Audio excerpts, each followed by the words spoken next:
Warning, I swear a lot. Hello ladies and gentlemen and welcome back to Disco Elysium. This one should come a little quicker than the last one did because I just want to get through it, and once again, I don't mean rush it, I mean I just want to keep playing, so I'm going to keep playing. The first thing I want to do, I want to talk to people here, see if anyone caught my stellar performance. You're right, Gary. Always a pleasure to see an, officer. You got nothing. What about you, Morel? You got anything? Nothing like the gratitude of a good woman.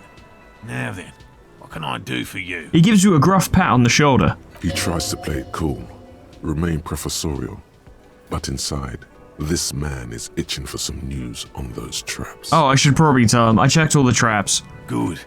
Okay. And? And one of them was empty. Completely empty? Yes, there was nothing in the trap. No locust, no phasmid. No locusts? No phasmid either? I think sabotage. I'm telling y'all, it's sabotage! That's not ideal, but... The empty trap was the one at your campsite. Maybe this factors into it somehow. I definitely left that one stocked. Right from the campsite? Just means the Insulindian phasmid is even more clever than we thought. The old woman's face lights up. She's engaging in a well-known self-deception called motivated reasoning. You should correct them. I don't really want to correct them. Their lives are their lives. Of course, more clever. You're dealing with a subject near and dear to their hearts. It might behoove you to tread lightly. I agree. Yes, the Phantasmadeia picked off the locusts and escaped. This is good news, though we'll have to reconsider the design of the traps.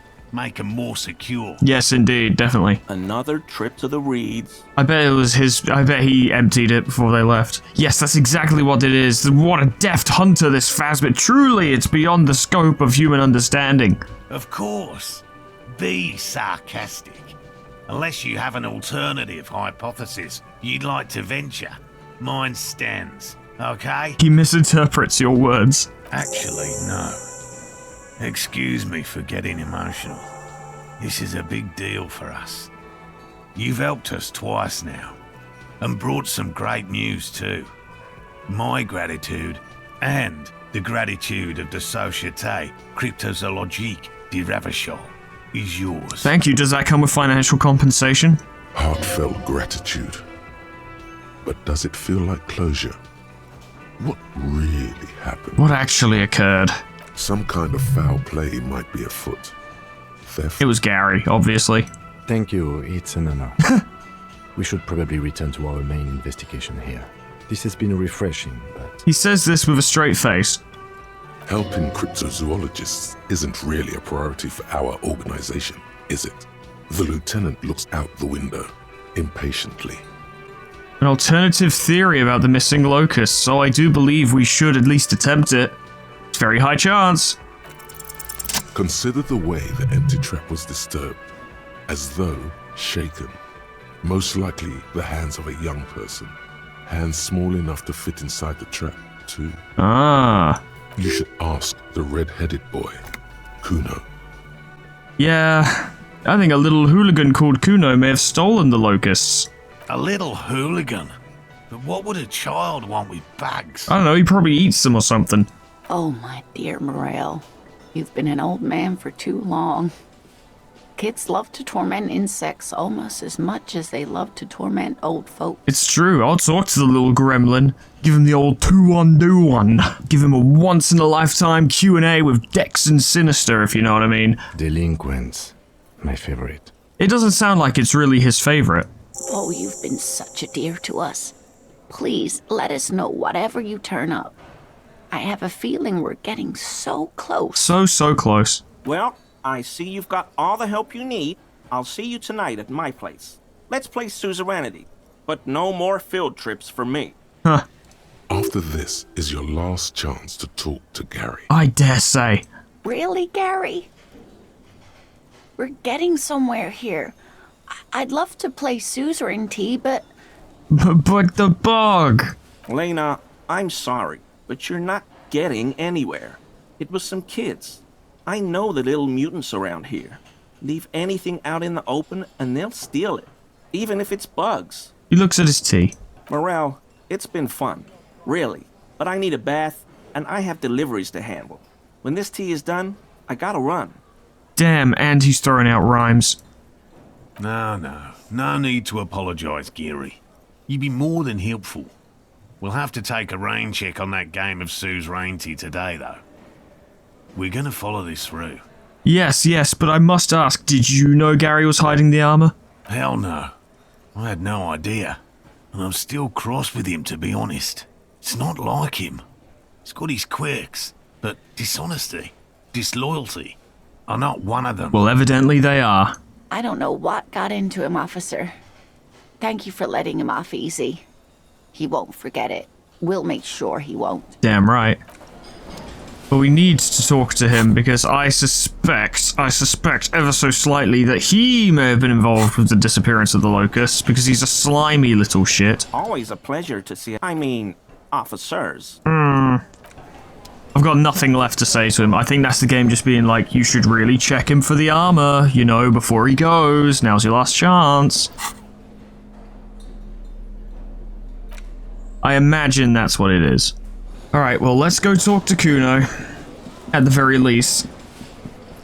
I doubt we'll get, like, a definitive answer. But if we do, that'll be great, and we can round this off, and then we need to go investigate the failed building. I'm not leaving that until tomorrow. We investigate it tonight. Hey, you little shit. Rhymes. You familiar? Fuck does Kuno care? The boy turns to you. He doesn't care. You wouldn't happen to know anything about any missing locusts, would you? No, Kuno doesn't give a fuck about bugs. I'm surprised you know what a locust is. So he knows locusts are bugs. Yeah. Oh my god, I told you that shit is lame! Wrecked. Shut up, see. Outed. Now they're gonna take you to lame prison! That's right, you're going to boring prison. With tax evasionists and shoplifters. You're in for it now, little man. It's gonna be boring meals and relative comfort for the rest of your life. I don't know anything about boring prison. She sounds like she's about to cry, out of disappointment at Kuno's newfound lameness. This unprecedented level of lameness. What's this about? Deny everything, Kuno. You need to lawyer up. Yeah, with all that money he has. Kuno's not gonna say anything without his lawyer present. There's definitely something going on here. Remember his pig's head shack? You should check it out. Yup. Kuno doesn't. Oh, you'll care once I shift into maximum overdrive. On your shack. Take this. Locusts, by any chance? It's crawling with locusts in here. All around you, the hisses and chirps of locusts fill the musky air. The earthen floor of the shack has been shaped into mounds of mud, dotted with little holes for windows. Disgusting. Well, Detective, it appears you've solved the case I sure fucking have. The lieutenant looks around, writes something in his notebook, and turns to you. of the locusts. For the missing locust case, which is a sub-case of the imaginary insect case. So at least that's going well. I'm crossing them off the list. That's precisely what I was thinking. Yes. I feel we are nearing a real breakthrough. Indeed, you think the Insulindian phasmid is nearby? If anything, the presence of the locust points to the opposite. The phasmid did not take the bait from the traps. It was Kuno. The phasmid doesn't exist. You see, I'm forcing him to engage with the subcase. But what do I know? What do you know? Use your powers of deduction. You knew the magic bug was nowhere near here. The phasmid is impairing your judgment. Its mental psychic powers are too strong. We need to talk to Kuno. I'll let you handle the Kuno side of things. You are doing just fine. Thanks, man. I believe it. I feel it. I think I'm doing a great job talking to the kids. I know their lingo. What is the dab on it and such? Hey, Kuno, what's up? So you collect bugs? Fuck does Kuno care? You do care, because I know you took the locust from the traps the cryptozoologist set up. Admit. Yeah. Kuno took the bugs. So what? You thought you weren't going to talk about your lawyer present. So it wasn't the phasmid. A wave of disappointment washes over you. You say you don't give a fuck about bugs, then you go and build a whole bug town. It's not Bugtown. It's the city of locusts. Locusts aren't just bug shit. They come out of the sky like a fucking shadow. Shit descends. City of Locusts. Stop! So boring. You stop. It's like they're fucking night. Locust City, Night City, City of Rage. Damn right. The girl forces herself to watch again, the corners of her eyes twitching from discomfort. City of Rage sounds like a cool place. Kuno, the pig wants to help you.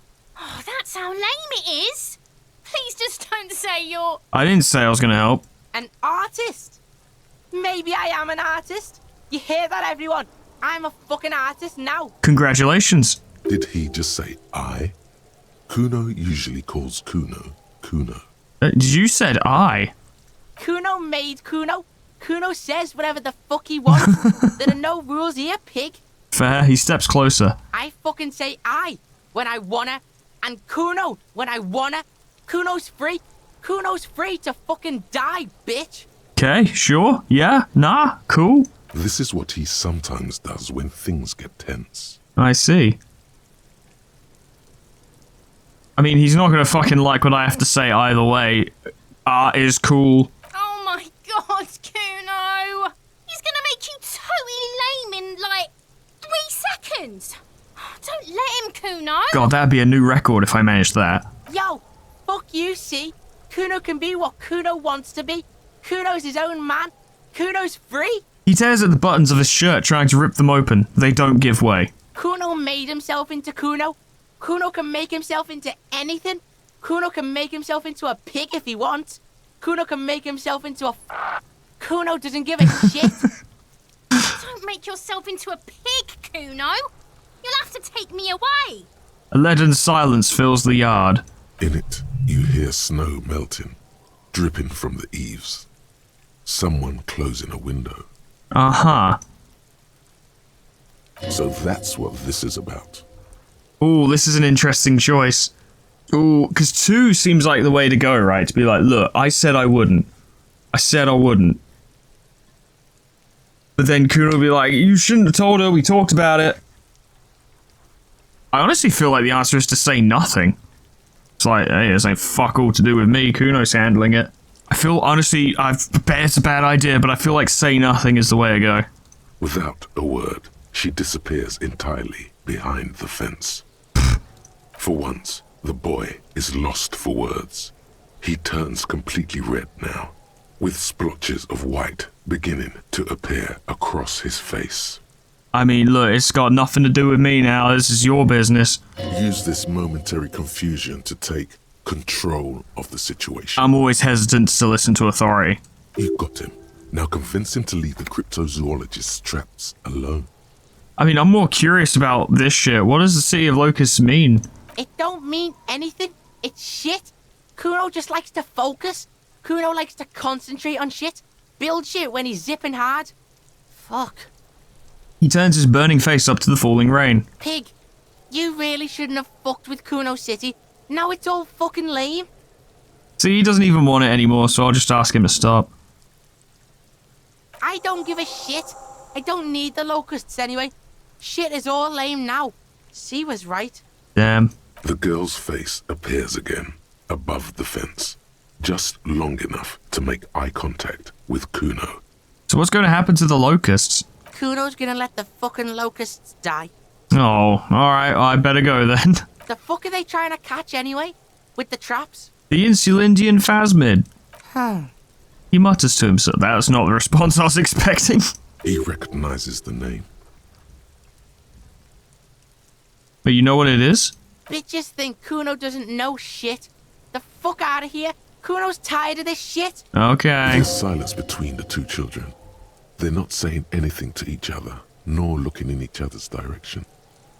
Interesting. Interesting. I don't think there's anything more to be said, is there? I'll just check. I'll just check. Fuck does Kuno care? He doesn't care. Kuno doesn't... Okay, goodbye. Alright, well, I've solved this. I did solve this. This has been solved. I've done it. Easy. Easy, 1, 2, 3. We've been recording for like 20 minutes and I've already solved a case. Superstar Cop, I'm right here. Need not look no further, already here. I'm only just managing to stay ahead of being a sorry cop, which is fine, I don't mind being a sorry cop. A superstar cop is more fun. Hey guys, I solved the mystery. Hello, officer. I think I almost have it. A new trap design, that is. I know you're skeptical, but I have a good feeling about this. I'm glad to hear it. I told Kuno to stop stealing your locusts. So it was just a child. He purses his lips, crestfallen. Thank you for telling us, sweetie. This is good news, right? It means we can try again. Yeah, I mean, now the bait won't be stolen, you have more of a chance of succeeding. She acts chipper, but something's changed in her tone. A hidden worry. Oh. Something is secretly gnawing at her confidence. It's not this Kuno kid or the missing locusts. It's something else. I dare say. Yeah, you're right. We just need to restock the empty trap. Then we'll need to inspect the traps one more time.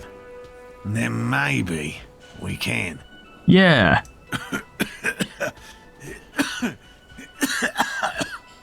Oh, I think it might be time to retire, sir. He has a 38-degree fever. His resilience has given way. Oh, shit. Darling, I told you to take it easy. You're getting sick. Maybe it's time to go home. Probably. You're right. We can come back next season, when it's warmer. We've come too far to quit. I'm gonna restock the trap. Let's do this. Or maybe, I don't want to encourage him to stay. Let's do this. We are getting really carried away with this, aren't we? Fine. It's better than having these people get pneumonia on the coast. But after this... He makes a show of suppressing a sigh. He wants to see this tale through, as much as you. Otherwise, he'd have stopped this already. But he cannot let it drag out after this. Fair enough. Really? It's too much, officer. No, we're going to do it. What Morel means is we're grateful for your help. She nods to her husband. Here's a fresh batch of locusts. Ew. They should slide right down the funnel. And thank you again. We will definitely mention you, should this lead to a discovery. I'm not talking co-discovery, of course, but... I'm not particularly fussed. Wow. Co-discovery. You'd be famous. Yeah. You'd show them all. Yeah. This does tingle the pleasure center. Yeah. This would show them all. We need to get you on that list of discoverers. No question about that. I've noticed authorities piping up a lot more at the moment. I'll get going. So, it was just the one trap, right? Because if so, that's right where we're going anyway. First, restock the trap you left empty before. The trick is to remember which one it was. Yeah, I know which one it was. It's easy. We have a mission to accomplish, and also that, like, murder thing, but who even cares? Got more important things to do. Yeah, it's right by where we gotta return to. It's perfect. It's perfect. There it is. The trap stands empty near the reeds. No insect sounds or movement around. Only the reeds' apprehensive hissing. Rain drips from the mesh of the trap. You know what? It's just occurred to me, you know what? Just in case, we should buff our perception, because, you know, if it is here, then we would need perception, yes? We would need to make sure we actually see it. Yes, we would. Yes. It's not, I'm asking you a question, but it's not actually a question. This is not up for debate. I'm simply spitting facts at you right now. Let's give it a try. The trap stands empty. The locusts, dazed from being transported, slowly begin to acclimate to their new surroundings. Good, good. They're not really going to get the chance to get comfortable here. No way. Not once the phasmid comes back. Good, now that's done. When do you think we will return to our impending apocalypse of a murder investigation? A couple days, maybe a week or two. Don't answer that. It was a rhetorical question. Well, okay then. So what's the next task? Now report to Lena in the Whirling.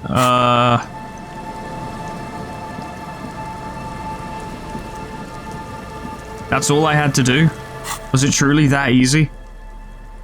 Okay, I really thought there was more to that than that. Hello, dear. It's good to see a familiar face. I've restocked the trap. Where's Morel? Thank you for doing that, dear. She manages a smile for you. Her smile is wary. Her earlier ebullience has left her. Oh, so good news then? Morel still isn't feeling well. I convinced him to stay at Gary's to get some rest.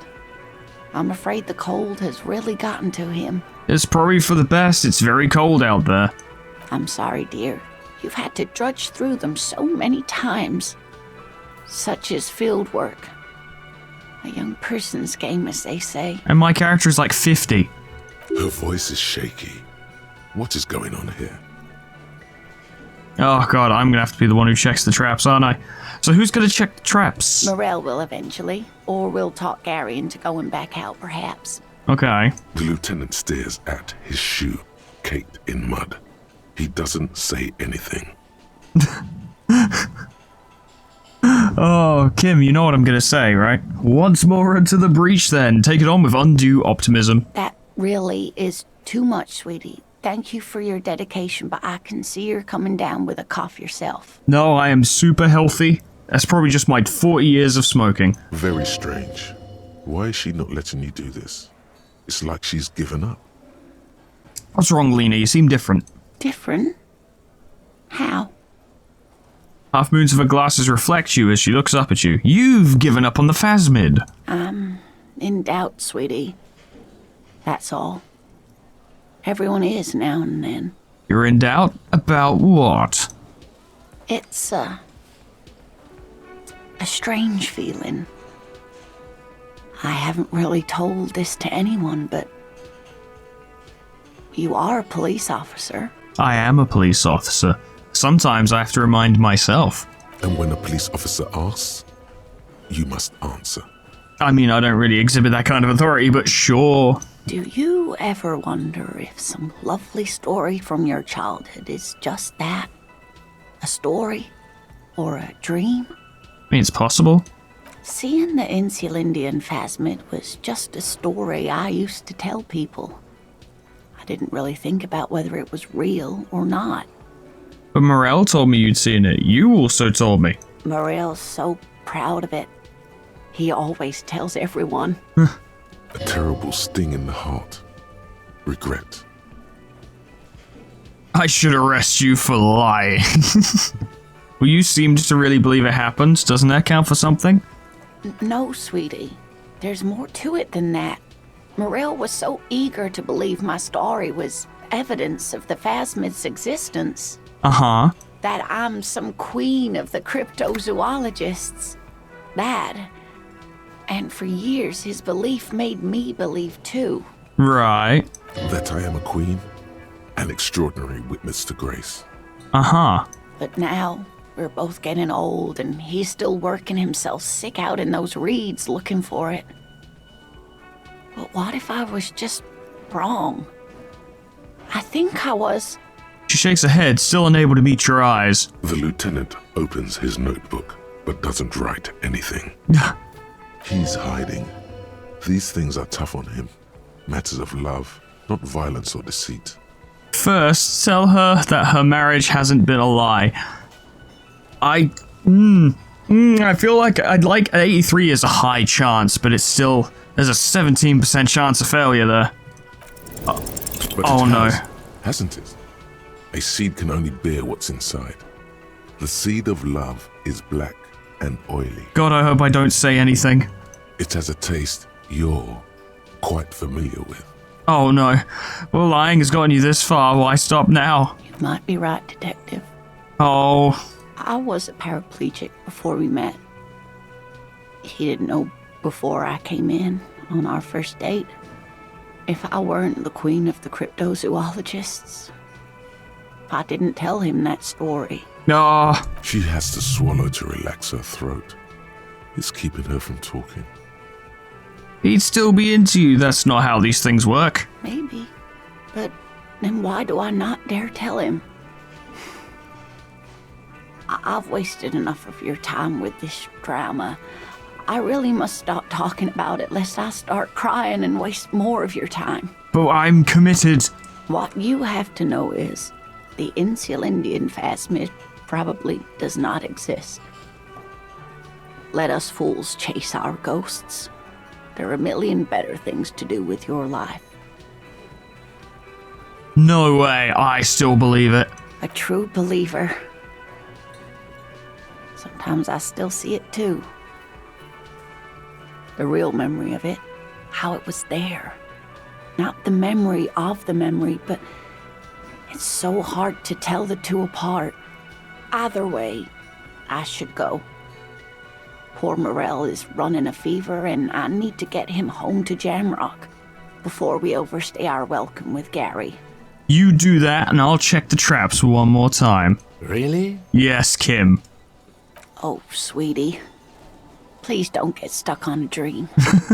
Take it from me and Morel. I've committed. No one can stop you from finding the phasmid. No one can. You sure you don't need help? Oh no, thank you, but I can get there on my own. This old thing is gas-powered. And then a taxi home. It's not so bad. Can I have your address just in case there's news? Okay, it's 1113 Tabernacle Road. Jamrock, but... A sigh. She doesn't think you'll need it. Probably not, but, you know. Yeah, just in case. I'm dying. Be careful out there, Lena. You too, sweetie. Thanks for everything, truly. Even though it turned out to be a... She flicks a switch and the engine on her chair turns on with a whir. The sentence remains unfinished. A waste of time. No way. A dream. A dream? A lie. A lie! A fool's hope. Say her lips moving in silence. Oh. Like that, she drives off. The gas engine utters quietly as she gets That wasn't to quiet the at all. doors, then pushes them open. Outside, it's raining. We should go too. Somewhere out there, a kilometer to the southeast, a gust of wind shakes the felled building, rattling dusty windows, beckoning with strange coldness. To ask the wind once more. I suspect you have to pass that Half-Light check, or Shivers check, with the Feld sign, and the game's just like, go do more side quests and put points into it, and then eventually you'll be able to do it. Or if it's not a case of you have to pass that check, it's a case of the game really does its best to make sure you can, because it's a method of progression, like, so you don't get stuck. You know, like we almost did with, Measurehead and, jumping off that thing. That nearly went very badly. So what, do I actually, have I agreed to check the traps again? Okay, well, we move on. We do the best we can. We move on, back to the Feld building. It's time to get on with this. After checking the trap one more time. Because, you know, I'm a professional. Not a professional cop, God no. Not even close, but I am a professional helper people outer guy. Help people out with professional tenacity. I can't actually check it, can I? Oh, I can. A few locusts trudge along the wall of the trap. The rest are piled in a heap in the corner, dead. No phasmid anywhere. Poor things. Oh. Such is the way of things. Alright, back to the investigation. It's been nearly 40 minutes. We should really crack on. So, that. And that. I've got... how many points to spend? 2. I got 2 points to spend. I could look into doing some kind of thought cabinet thing. There are plenty of things to go for. Yeah, fuck it. I want to find out how old we are. Yeah, let's find out how old we are. That'll be something. Now let's get in here and explore this mystery and such, and find things.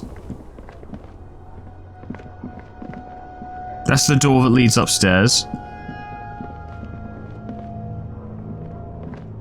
Not only is it dark in here, but we chose to come in here at nighttime. So it's extra spooky. I mean, 8 o'clock is pretty much nighttime. It's more like evening, I guess, but it's nighttime. Plenty of potential goodies in here. Footsteps! Ah. Boot prints in the sand. One of the souls appears more worn than the other. Oh boy, we're coming to it. Time to get the body armor on. I say the body armor, I actually think empathy will be an extremely powerful tool down here. If Rose is so scared of us, I genuinely feel that empathy would help a lot. I think this is the way to go. Hold up, is there something else in there? I swear I just saw that there was something else in here. Must have been on the other side. Hello? Could this have been the killer's hideout? And this narrow window, the point of origin of the shot that killed the mercenary? That seems highly unlikely. This does look like an embrasure, a slit made for shooting out of. Uh-huh, peek out. The lights of Martinez shine coolly in the clear night. Could the killer have used this as a hideout? It's a great place to hide, and Machiavellism and murder are certainly not mutually exclusive. But there hasn't been anyone here in ages. Yeah, it mentioned last time that no one had slept in here for months. And I can't see the whirling in rags, so the shot didn't come from here. Indeed. No one could get a clear view. Well, at least we've been thorough. I like thorough. Thorough is good. His voice betrays a slight disappointment, which he glosses over by reasserting control. Good. In fact, I think we're done with this bunker. After you, officer. Indeed, indeed. Okay, so it didn't come from the boardwalk. Alright, we've actually checked a bullet location. Helpful. Oh, there's a little maze down here. Hello. Something in the air, an unnatural buzzing. The tunnel collapsed. You'll have to find another way around. Even with my convulsant? Don't believe it. It's getting louder, the buzzing sound.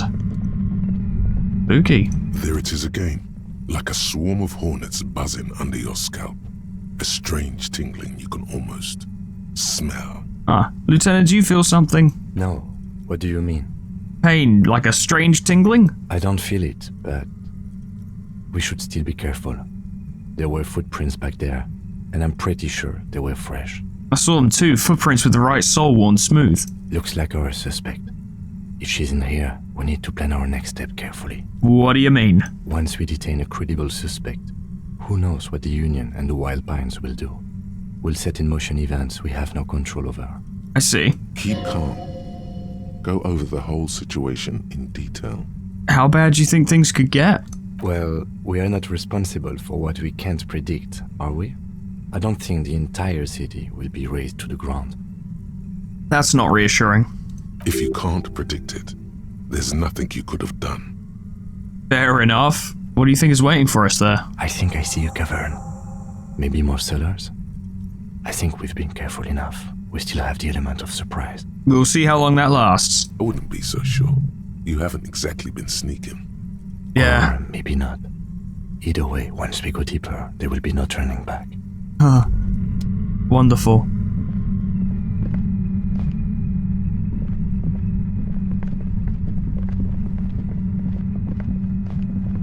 That's fine. We're probably not even going down there to fight her anyway. We're just gonna talk initially. You know? See what's to be said. She might have done it. She might not.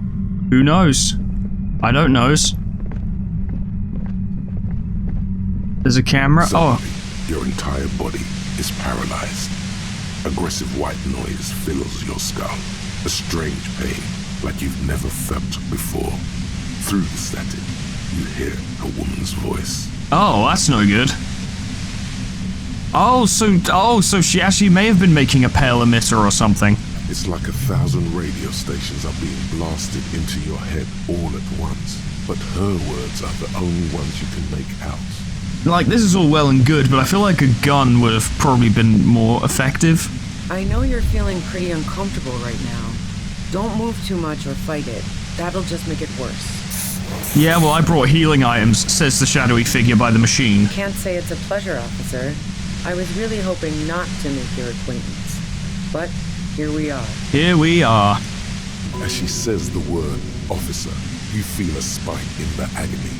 It sounds like the entire radio frequency range is screaming directly into your neural pathways. Well, she says don't move too much, so don't cover my ears because it won't make a fucking difference. That's an awful decision. Why would you not want to shield yourself from it? It's an entirely new type of experience. Way worse than all the previous ones. Because I had no idea if it was external or internal or anything. I don't even understand what's being done right now. Either way, it's not a great scene. Don't focus on the pain. Focus on doing your job. Tell her she's under arrest. You're under arrest. Really now?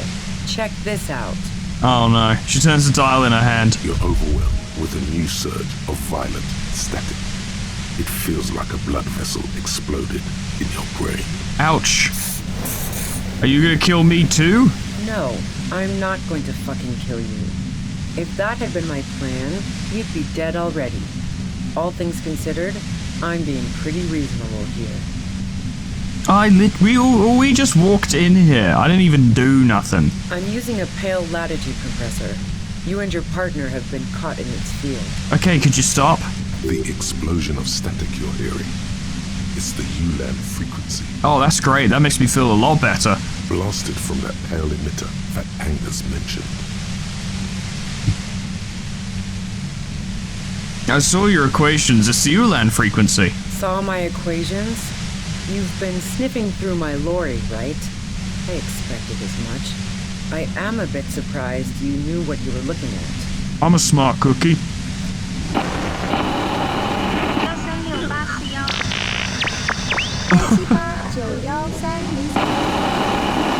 How the fuck did you manage to build one of these, though? A pale latitude compressor is used to sort of make the pale more manageable. With a lot of these, you can force a radio signal grid on the pale, literally crunch the distance across it. Okay. Signals are relayed across a series of repeater stations fixed to buoys. Not a fun job manning those stations. All alone out there in the pale, people lose their minds in just a few years. What, did you do it as well? So, what we are experiencing is a concentration of radio waves. He gestures towards something with great effort. Precisely. This is an industrial strength paraboloid. It's meant for forcing dimensions on something that doesn't have them. Needless to say, the frequencies used are out of this world. Okay, why are you using it on us, though? This seems wildly unnecessary. At the upper limit is the large prime number generator station. It's used specifically for pale latitude compression. That's why you may be hearing some numbers. But you might also hear, or think you're hearing, local radio chatter. Fascinating. She's been holed up in here for a while with no one to talk to. Keep her talking, and you just might get an opportunity to break loose. I mean, yeah, it seems like the way. So how did you get your hands on this thing? I built it myself. She nods towards her torture device. That's illegal. I'm guessing it's patented. But we are beyond that, aren't we? Yeah, a little bit. Yeah, a little bit. Oh yeah. Way beyond.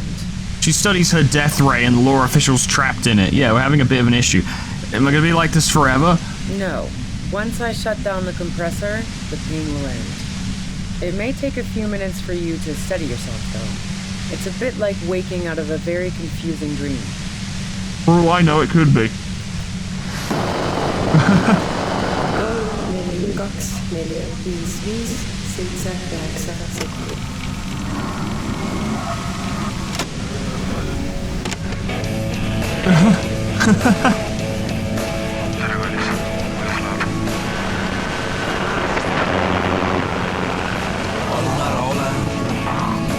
Wow.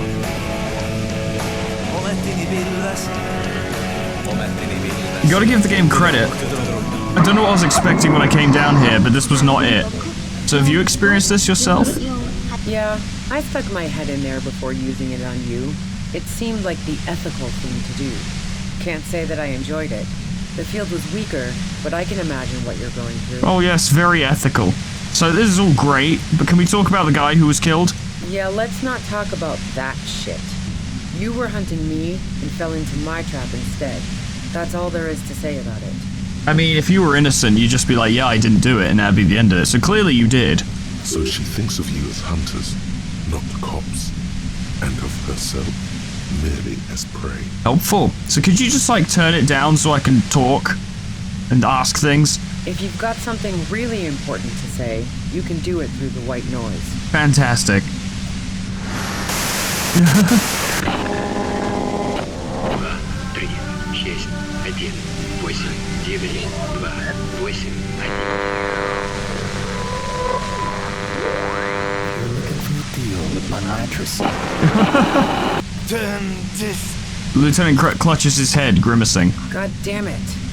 She regards you and Kim with sudden sympathy. Fine. If you really want to talk, I can dial it down. I've also got a gun, by the way. She steps reluctantly out of the shadows, the pain lessens. Okay, now we can talk, finally. The gun she's carrying is a 2-barreled front loader, not like a murder weapon. Interesting. Well, it doesn't feel much better, but she can form sentences now. Thinking doesn't seem to hurt as much. Good. Just keep her talking, and you'll get through this. Destroy the machine. How did you know we were coming? I heard you in the passages, and I've been preparing for quite a while. By hiding bullets under floorboards? So you found my shack, huh? I'm not surprised. Well, yeah, the lady practically gave it away. Her tone is bitter. She thinks she's been betrayed. She didn't rat you out, by the way. Isabel, the washerwoman. So nice. That's one knife I didn't want to find in my back. You're desperate, aren't you? I was. Before I caught you in the pale latitude compressor. I'm fine now. We could just talk, you know. That's her admitting the bullet was an emergency exit. Ah, I see. Did you shoot Lely? No, I didn't do it.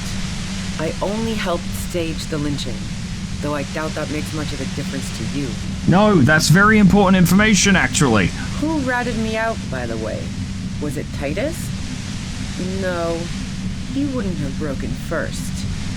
Well, when I threatened to arrest her, Classier broke, and she told me everything. Oh.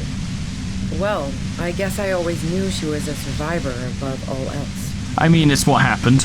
But she couldn't have known I was on the coast. How did you find me? Titus told me. It took some convincing. Oh, fuck.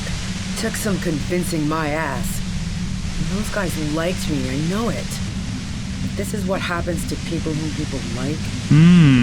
A dull despair is creeping into her voice. Be chill. How the fuck do the rest of you get by? Wait, wasn't it you who called me the human can opener? It's not personal, I opened them up. I did, didn't I? Now you've come for me. Fuck them all the same. Sure. That did make her forgive them. A little. Good.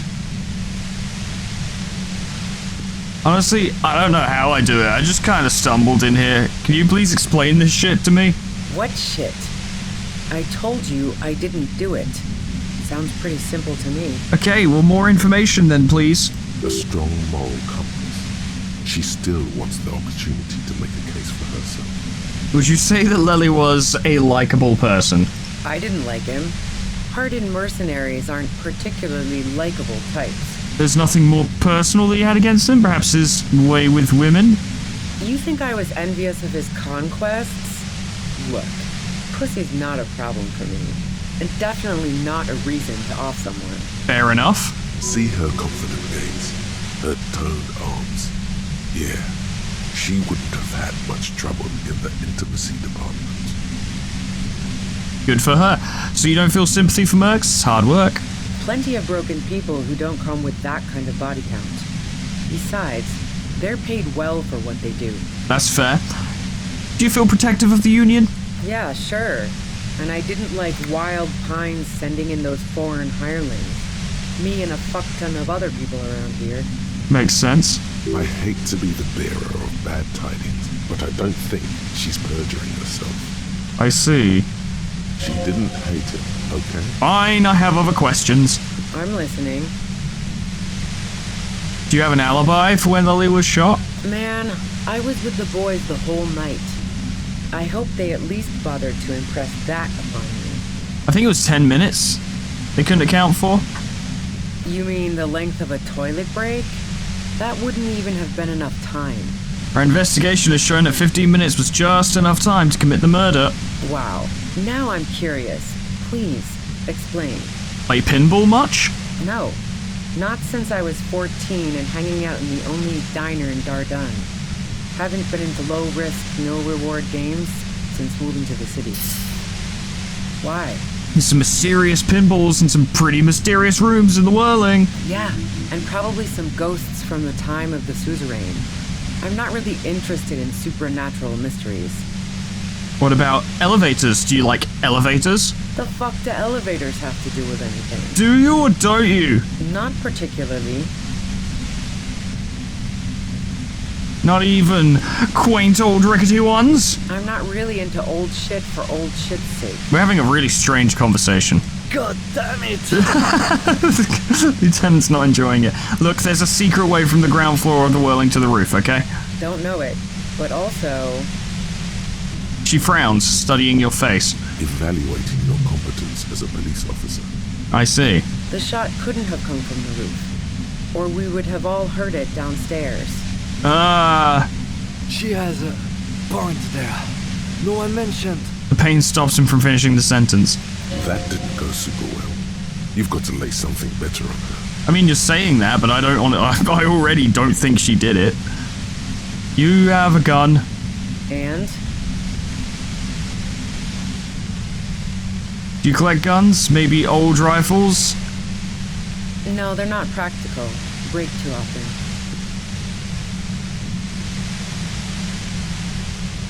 I see it's a front loader. Do you have another gun elsewhere? Sure don't. Oh. A breech loader? A breech loader? No. Oh. This is such a wipeout. For real. Where'd you get it? The gun store. What gun store? Trigger Happy Jacks. That doesn't sound like the name of a real store. What did you think? That I'm going to squeal on my gun supplier? Sorry, I'm not that kind of gal. Okay, well there's other stuff I want to talk about because this is going nowhere. We can already tell it's a front loader. Yeah, evidence. You liked Classier a lot. I considered her a good friend, yeah. You wanted to be more than just friends. Oh, so that's where you were going with this. She said you wanted to run away with her. That's a very sentimental way of putting it. We both had pasts who didn't want to catch up with us, and we enjoyed listening to music together. Why not go on a road trip?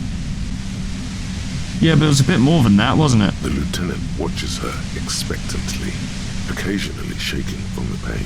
This is not going well. Okay, fine. I was into her. Clausy was into me too for a time, I know it. We even fooled around once. And yeah, after that I thought maybe we could make a go of it. I'm gonna say, this all fits what everyone other than Classier has said about her. Clausia only said they may be kissed. Someone is lying here. She says you only kissed. If that's what she wants on the record, so be it. I'm not about to go into details for you to jerk off to later. Fair. Seriously, just move on. I don't actually want the details. So what happened? She rejected me with some wishy-washy bullshit about how she was confused because she felt so close to me and valued my friendship so much, and how guilty she felt for leading me on. Uh-huh. I knew that wasn't the whole story, but thought, fine, I'll take it and move on. Fair. No ill will there. It wasn't a problem for her. She said you got very angry when she started seeing Lily and threatened her. Yeah.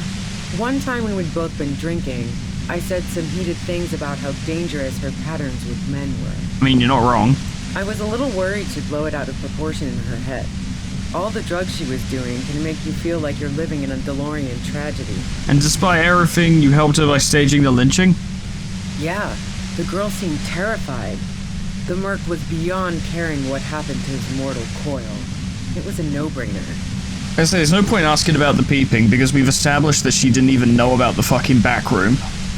So, asking about that seems pointless. Suppose I'll ask. Is it? Wow. Pissing, pinball, and now peeping. I'm just not following your insinuations, Detective. It's just a hole in Classier's wall is pretty suspicious. Look, I'm not aware of any hole in Claudia's wall. And if I had been, I would have told her to get it sealed. That's what friends do. So you haven't been watching? Nope. Look, she has an effect on people. That je ne sais quoi that makes it impossible not to look at her when she walks into the room, and very difficult to look away. But travel enough and you realize... This is the first time I've seen, or it's the first time in a long time I've heard someone else say je ne sais quoi. For the same reason that she's everyone's type as an object of desire, she's not irreplaceable. That's fair. There are other things. Go ahead. It's your body. Thanks. Yeah. And mine too, he thinks. But keep on. This must be done. This must be done. So, rooftops? Who doesn't? Oh, you probably mean Claudia's rooftop. Sure, I've hung out there. She's got this great antenna. Is that the only reason you hung out on the roof? The view's pretty bomb, too. But you might say the antenna was the main attraction there, yeah. Along with Claudia. So what's so great about the antenna? It's very powerful. I used it to tune into RCM frequencies. That's how I knew to be prepared for your arrival. I think I've been stood here having my brain fried for like 20 minutes or something.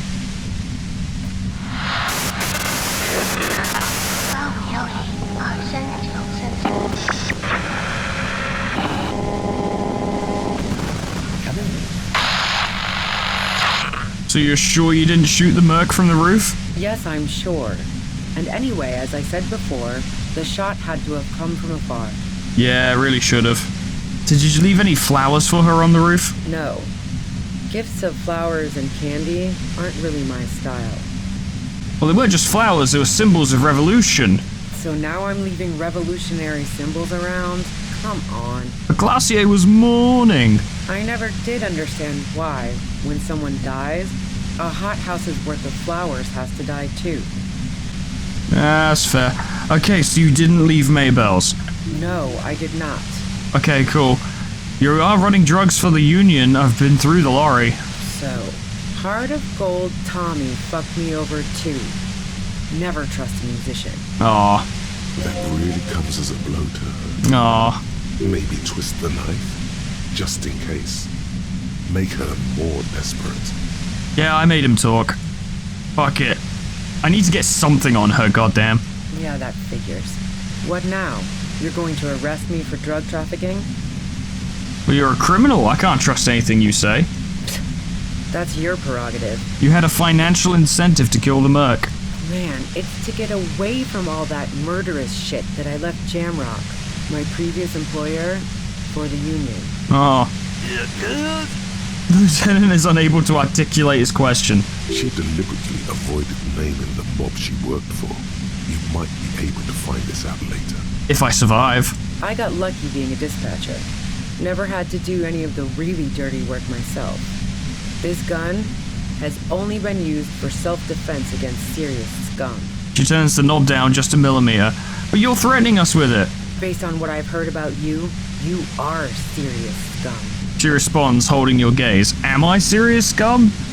There's a lot about my past I don't seem to know. Alright, let's take a step back. Yeah? Where? Out of here. More questions before doing anything. Okay. Nudged it during drugs talk. Okay. So who killed the merc if it wasn't you? How should I know? As I keep saying, he already had a bullet in his head when I got to him, and there hasn't been any useful gossip over the radio. Okay. Those rings around her eyes, her tired voice. She's been staying up late, listening in on the conversations crisscrossing Martinez. I see. For this radio, you've been following the case? Ah. Who hasn't? You know, I can still see him there, in Claus's room, lying on his side. Bullet in his mouth? He was still warm, but the bluish light coming through the broken window made him look as though he'd been dead for a good long while. So what happened Sunday night? Tell me your version. She eyes you warily, as though gauging your sincerity. I need to know things.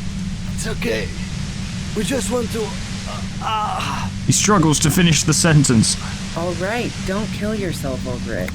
I was shooting the shit with Hardy and the boys over a few beers, like always. Then Klasia comes in, all pale and shuddering. Big problems. She sits down with a drink, trying to steady her nerves. So I grab a seat next to her. Does she also seem high to you? Oh yeah, super. But I didn't think too much of it at first. I'd seen her party hard before. It did seem like a reoccurring occurrence, yeah? This woman has seen people OD. Glacia wasn't quite there yet, so why worry? So she said you knew something was wrong immediately. No, I really didn't. She's not that easy to read. I just assumed she'd done too much blow. It wouldn't be a first for her. But no such luck. She was in some deep shit. Goddamn. She asked me to come upstairs. The merc she'd been going with was lying on the bedroom floor, dead. I knew she couldn't get the authorities involved, so yeah. Huh. You made it look like he'd been hanged. Well, Glacier said you seemed to have a plan prepared when you got there.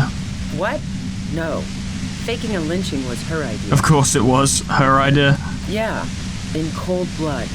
It really surprised me how quickly she was able to get a hold of herself once we got up there. It was like she was another person. The party girl was gone. Jeez. She asked me to help her drag him into the shower so she could wind the shower head around his neck to fake lividity. Then she dressed him while I went to get the Hardy Boys. Right. Glacia knew exactly what she was doing. You can't remain calm under pressure otherwise. I see. She lied to you about that, too. That's bad that she'd be so calm. Yeah. I wasn't sure whether to admire her or be disturbed. You think she killed Lily herself? As I keep telling you cops, we didn't hear anything downstairs. No gunshot, nothing. Okay. But even if this is true, weren't you worried this lynching might lead to... The lieutenant forces himself to finish the sentence. War? The thought crossed my mind. But the mercenary's death was going to have repercussions either way. Although the way things are going... Yeah. She doesn't want to talk about this, but not because she has something to hide. She doesn't want the guilt. Right. Fuck it. I'm not responsible for these people after what they did to me. If you didn't kill him, why hide? I saw you roll into town. I wasn't about to stick around for questioning by a goddamn La Puta Madre agent. I'm a La Puta Madre agent? So this is what she was scared to tell Titus. This cop. What do you mean, La Puta Madre agent? Yes, you. Everyone says you're his peon, his human can opener. Oh. Through the sudden shock Damn. in your head, you hear the lieutenant mumble something to himself. Oh dear. Fucking hell. And why me? You hear through the white noise. Yeah, that's bad. It's especially bad suddenly. Felt like a vein exploded. Who's everyone? How do you know this? Everyone in Jamrock. The cops, the criminals. Why do you think I'm holed up in here with a goddamn death ray waiting for you? Oh, yeah, it does make a lot more sense. If she knows that about you, she must know your real name too. So what's my name then? Harry Dubois. One corrupt motherfucker with the disco pants and a funny tie. Agent to La Puta Madre. Oh dear. So she knows your name. That doesn't mean you're on the tape. Criminals make up bogeyman stories about cops all the time. Yeah, but it doesn't sound good, does it? So I've heard of them. They're dangerous, right? Is that a joke or a threat? I'm guessing both. I'm sorry, I know I'm supposed to know all about this, but I lost my memory recently. Yeah, sure. She doesn't believe you. I'm not surprised. I'm sure La Puta Madre himself will explain it all to you soon enough. What did you do to this Madre anyway? You've been to my lorry. You think the biggest player in Jamrock appreciates competition? And now I have Harry Can Opener in my lair. Fucking Titus. Harry Can Opener. She's not going to change her mind that easily. She still perceives you as a threat. Okay. Wait, one thing. Possibly small, but she said you rolled into town. Was that you singular or plural? She might know something. Maybe. When I came to town, was there anyone with me? Yeah, you had your death squad with you. What happened to them anyway? A death squad? Oh no. Who was in this squad? Well, it wasn't this scrawny dude. You had 2 guys and a lady. The guys looked pretty buff. Lady wasn't bad either. Ah, what else can you tell me? One of the guys seemed chipper, a blonde. The other had a brooding something or other about him. And the woman was the only one in uniform. All were carrying. Wait, but this seems strange. If I arrived here with people and was an agent of the Madre and all that, why did I then fall into a fucking deluge of alcohol and drugs? That sound about right? I don't know, I can't remember. Satellite Officer Vic Mayer looks out of the window grimly, then puts his coffee down and turns to Patrol Officer Minnow. We could either take a room here in the Whirling or go home for today. Uh-huh. Let's go home, Jean. Nothing's going to happen today, she responds quietly. Jean takes his blonde wig off. Call Heidelstein. He can give us a ride. I think I know them. They're in Martinez. Friction, lock, set. Don't leave me here! Please leave! Fantastic. I've got to get on the road. Then you can go find your friends. Unless you have anything pressing to ask me. You know about the bunker next door?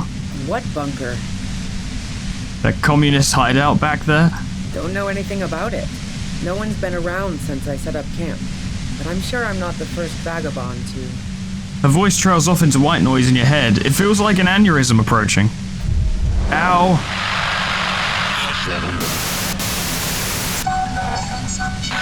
Oh, I might be about to die. Keep calm. Breathe in. After the pain recedes, it's a little clearer. Momentary window of clarity. Okay, I suppose we better try. There we go. How am I gonna destroy it? What, she's just gonna stand there and watch me destroy it? With a gun and do nothing while I wander over to the stupid thing and blow it up. Are you... I got it! You did it. The compressor lies broken on its side. It's quiet in your head again. It still hurts like hell, but... Are you okay, Kim? All good, officer. Be careful. Oh yeah, I'm nearly dead actually. She looks at the machine, assessing the damage. Her hand trembles. I'm not looking too hot. Oh, fuck it. Whoa, whoa, whoa, whoa, whoa, whoa, whoa, whoa, whoa, whoa. Whoa, shit. God, wait, what are you doing? Problem solving. No, not necessary. Ma'am, put the gun down. That's not the solution to your problem. Oh, Kim. You are... I think she's about to do it. Oh, yes it is. This is all I've got. I have no... There's a red check. Oh. Fuck. You should know the words to say. You've been here yourself. So why is it not coming to you? Why am I standing here like an idiot? Because you've been going around pointing a gun at yourself, trying to answer the same question in vain. Her finger squeezes the trigger now. But she doesn't deserve to die like this. No, wait. Finally, it comes to you. A way to connect with them. Is it though? I know your pain. I've been let down by women too. Fucking bollocks. She flashes you an incredulous grin. Then she exhales sharply, shakes her head, and pulls the trigger. Crap. You watch as her brains trickle out through her neon hair. I'm done. I'm not doing this anymore. Fuck. Oh boy. Oh god. Fuck. Yeah, a little bit. Lieutenant stands motionless, watching the blood pool in the sand. Get a hold of yourself.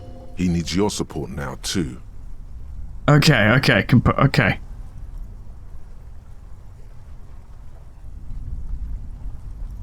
What do we do now? We clean up. It may take days for processing to pick up her body. We need to move it somewhere. Oh.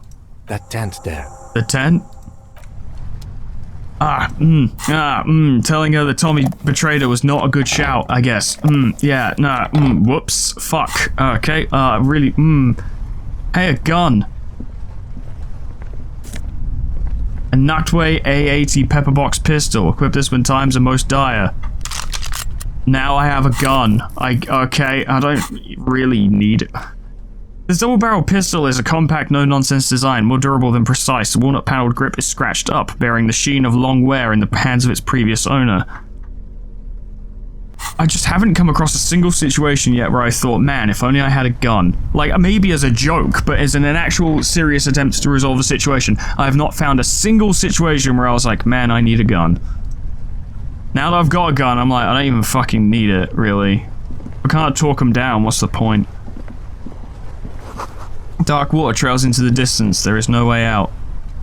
I see. Oh, Drewamine. Oh, yeah, I kinda need that, don't I? Yeah, there we go. Cooking utensils. She's prepared herself porridge with bananas. Lovely.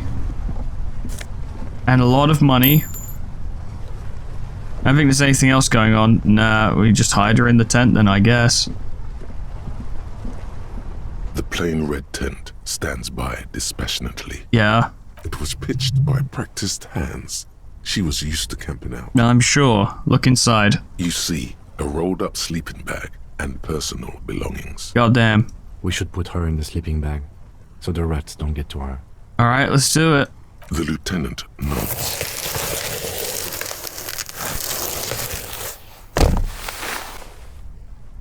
Damn. That's somehow less pleasant. There she lies, cocooned in the sleeping bag, surrounded by empty cigarette packs, books, and half-read magazines. Oh boy. Magazines? You should look through them. Shine your flashlight on the books and magazines. Assorted soft covers, mostly pulp horror. A motor carriage lies buried in the snow on one cover. On another, a ghost airship. You also see a collection of radio enthusiast magazines. I see. See anything? Sift through. Rager Monthly, Journal of Material Science. More Technological Digest. One of the magazines doesn't have images on the cover. It's not a magazine. It's a leather notebook. A notebook? You pocket the worn brown leather journal. Okay. She watches by, motionless. I'm sure she does. We should read this immediately. Like, right now. Right now it is. A well-loved journal with a brown leather cover and the brand name Schneller embossed on the back. It seems to have served as a loyal friend to a lonely traveller. A thick journal. The cover is worn like someone used to carry it around in their back pocket. Examine the cover. It's made of full-grain leather. The lower left corner of the back cover sports an embossed brand name. Schneller. Schneller? This was important to her when it was still hers. Uh-huh. Unwind the strap. The journal falls open. About 2/3 of its ruled pages have been filled. Study the handwriting? The large cursive of someone who writes quickly and confidently. Okay. Perhaps too confidently.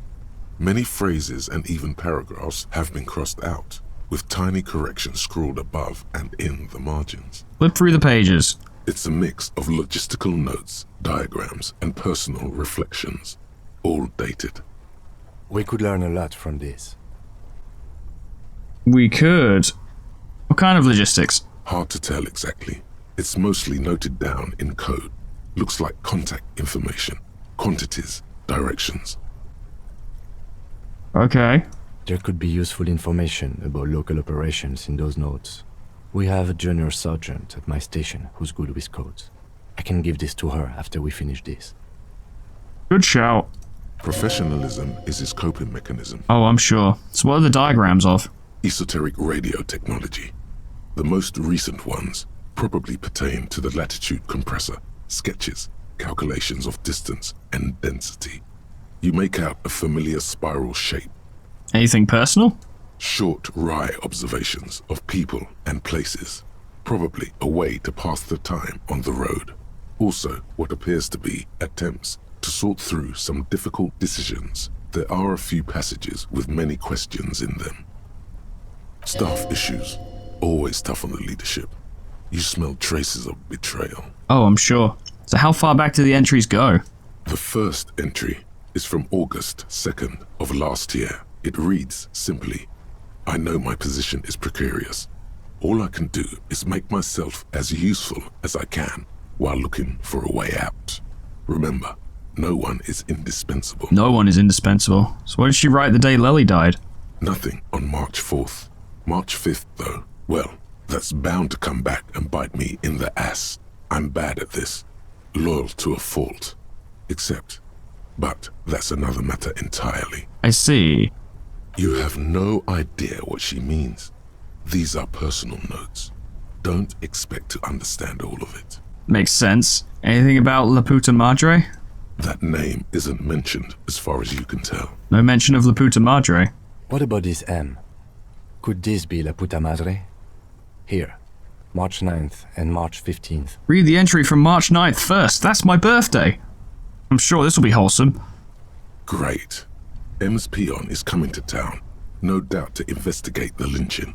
But also, I feel it in my gut to finally put a bullet in my head while I'm napping in my lorry or on a smoke break. Well, I won't stick around just to twist my own neck by constantly looking over my shoulder. Yeah. Then again, isn't that what I've been doing ever since I got the call? The call? Did M call her personally? Why? Things played out just as she had feared, except you didn't shoot her. That's not me. I wouldn't do this, though. Maybe it's the old you. Or maybe she was just paranoid. It could be the old me. No, not even the old you. No you would do that. Yeah. Probably. Read the entry from 12th. Been holed up here for 3 days now. I'm used to being alone and all, but I don't know when I'll be able to leave, or if I'll be ratted out. They will rat me out, of course. I've made it a point to believe in the best in people, the boys, for example. But experience tells me. Shouldn't have said to her that Tommy ratted her out. Did M feel truly betrayed by me? I was feeling threatened. He'd have to know if he threatened people, they'd take measures to protect themselves. Even I know that. Economic measures first of all. Gotta make a living, right? I can still hear his voice in the receiver. Taste the plastic. The entry ends abruptly. Interesting. So what's the most recent entry? The most recent entry is from today. It reads, even when I leave here, if I leave here alive, what's my next move? Staging a lynching is a crime, even if I'm not accused of murder on top of that. Forever on the run. Not really my idea of the open road. Man, I was really looking forward to winning. Oh. I don't think she killed the mercenary. It looks like she might have been framed. I'm pretty sure. This whole thing was a detour, and a fatal one, he thinks. It was. Don't get emotional. She killed the merc, then turned the gun on herself. Case closed. It's so tidy. Okay, what do you mean framed? By the Hardy Boys? By Classier? By us? Am I really a La Puta Madre agent? No, I don't think you are. Ask someone in your precinct if you want to be sure. I should. He truly does not believe you are. Perhaps he shouldn't be so trusting. Probably not. His trust is well placed.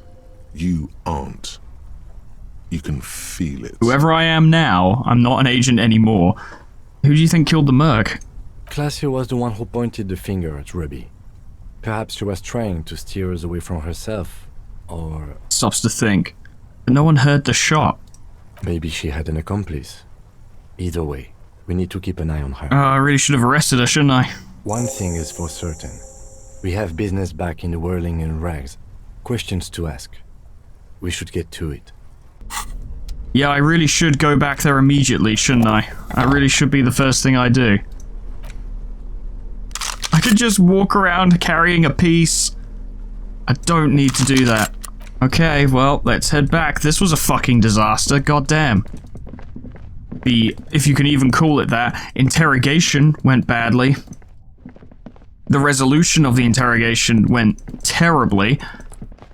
And we're further away from the truth than we were when we started. I have 2 skill points. And I still need to ask Lillian out on a date. And how am I supposed to do that after I watched a potential not actually suspect shoot themselves? Why can I not do it from here? Oh, for God's sake. Maybe it just wants me to walk over there. It's a big downer all around. Nothing's going well. Our performance of the smallest church on St. Sands feels so long ago now. Stop. Now. It is time. For what? Crisis. Death. You can feel it in your blue soul. Oh. What am I supposed to do? Be prepared. Wield Ruby's double-barreled pistol. What a shitty gun. But it's better than nothing. I'm not sure I feel ready for what lies ahead. Then you'd better get ready. Whatever happens, I've got your back. Oh god. Oh god, not now. Okay. I mean... I'm not actually gonna do it, but... That's a fucking image. Pistol, double-barrel pistol in one hand, bottle of beer in the other. I'm not doing that, but... I'm gonna go into this with my two most powerful tools. Potentially most powerful tools. A gun and my empathy. Maybe we can talk this out, and if we can't, then it's time to shoot it out. This is why I couldn't fast travel here, obviously.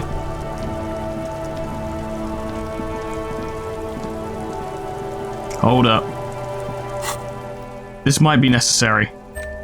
This might be important, actually, to wear. I know that lowers my empathy, but...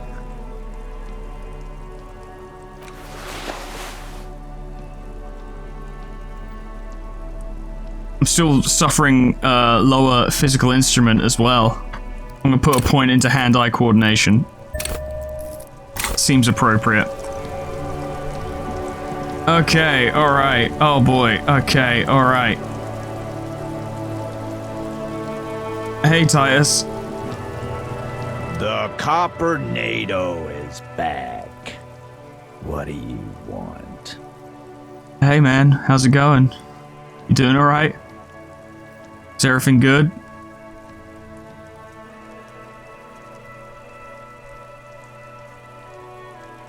For some reason, I can't continue this conversation or do anything.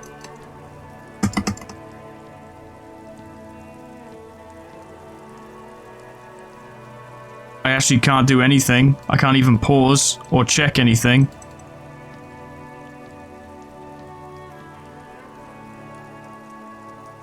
I actually can't do anything. I think the game is bugged out a little bit.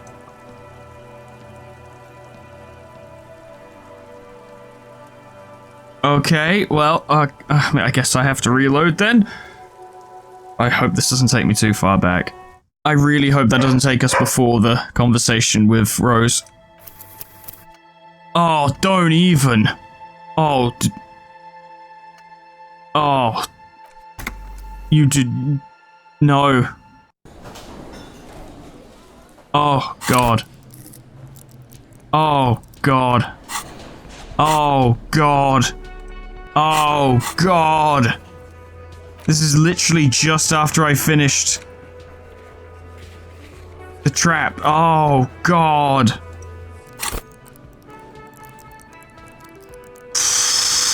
Okay. Alright. Fuck. Here's what I'm gonna do. We're gonna go in there again. I'm not gonna pump any points. The obvious thing that I would try and do now would be to try and pump points into, what was it, rhetoric? Was it rhetoric to keep her alive? I don't even remember. Point is, I'm not gonna spend any skill points. I'm gonna do everything the same, except I'm not gonna say that Tommy betrayed her, because fuck it, if the game has literally forced me to give this another try. I've not edited that out, you guys saw what happened. The game literally crashed. Or bugged out, or something. I did not do this on purpose. But if it's gonna give me another chance, then I guess I'm gonna take it. Call it divine intervention, or whatever you want. I would not do I would not intentionally do this. But if the game's gonna give it to me, then fine. Let's try one more time. Might not even work. Okay, I guess what I'm doing differently, I don't know, is that I'm wearing the polo, which gives me more rhetoric. I guess I'll buy some more healing stuff, because we've still got the tribunal to go after this, so I better make sure I'm healthy. And won't die. I guess what I'll attempt to do is just walk in rather than run in, see if that even makes a difference. I doubt it will, but you never know. think that's something the game likes, just to be like, aha, you shouldn't just run everywhere, even though it doesn't fucking matter. And I get the only thing I'm going to try and affect change on, and very limited in this respect as well, is to see if I can talk her down. I guess I'm getting another chance, and it'll be a higher chance, but like I said, I'm not putting any points into rhetoric here, because I don't want to affect it too much. If we get the same result, that's fine. I'm not bothered about that at all. I'm not trying to manipulate events. This has just been really fucking unfortunate. And I've never had anything like that in this game before either. I've had no bugs, no crashes, nothing. So it's really weird that just fucking happened, but... And I was hoping this would be a shorter recording as well, and that was naive. I'll tune in back with you guys if anything changes, but otherwise I'm gonna skip through most of this for obvious reasons. Okay. Alright, so we're doing this again now. Seriously, the only thing I've done is I've not told her Tommy betrayed her. I don't think it's going to raise the chance for success that much anyway, but if I'm being given another chance, I'm going to fucking take it. I would not have done this myself. I can't stress that enough. You did it. The compressor lies broken on its side. It's quiet in your head again. It still hurts like hell, but... You okay, Kim? All good, officer. Be careful. Well, this is a key moment. She looks at the machine, assessing the damage. Her hand trembles. It's cool, it's cool, it's cool. Oh, fuck it. It's cool, it's cool, it's cool. What are you doing? Problem solving. No. Ma'am, I don't want to watch this again, I've got to be honest. That's not... Oh, yes it is. Please? Oh. She's truly desperate. Oh, thank God. She thinks she has no other options. You need to give her options. Thank Christ. Look, I'm really sorry, guys, that it has turned out this way. I don't like especially games like this. I do not like redoing. I don't like save scumming. I don't like any of that. I feel like the spirit of a game like this is to accept the outcome you're given. Now, really, that means I should have just done the exact same things again, and, you know, left the random chance to do its thing. But to be completely honest, I didn't really want... I was very mixed opinions about being like, oh yeah, Tommy totally ratted you out. But even that's not even really an excuse. To be honest, I have, even in this situation I've been forced into that wasn't my choice, I have still kind of played around with it a little bit. I have. I put on the polo shirt, and I didn't tell her that Tommy sold her out, because Tommy didn't. I've still fucked with it. I'm sorry. But on the one hand, if I'm being given another chance, I want to take it. Call it some, like, Shivers-inspired flash-forward vision in my drug-addled brain of my cop, if you will, or simply point out the fact that I was too much of a wuss to not do it the exact same way again, but I wanted to see if I could do this better if forced into the position. Once again, I would not have done this unless the game had fucking crashed. And I'm gonna save after this, so that it doesn't happen again. So, what options? You know.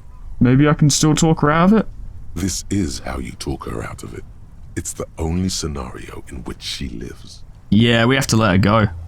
For sure. Please, just walk away. She stares at you, frozen, the gun still in her mouth, eyes filled with dark intensity. Then something shifts in her. Gratitude, doubt. She's still ready to go. Her neck and shoulders relax, and her grip on the gun loosens. You don't have to do this. You're not cornered. I'm letting you go. Day of miracles. I'll take it. She says, pulling the gun out of her mouth, her eyes still fixed on you, then she turns her gaze to the tunnel behind you. She runs past you, then past the lieutenant, and disappears into the darkness of the tunnel. This is the better outcome.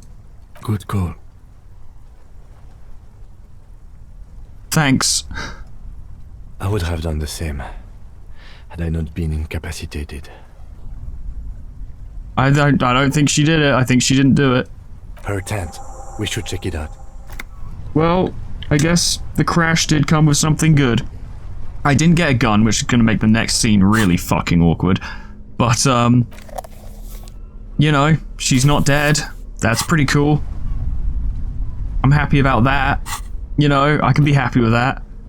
Perhaps things will go even worse now. In fact, I'm almost certain they will go worse, but, It still feels like the better outcome, honestly. Not even as if I was aiming for such a thing. Like, I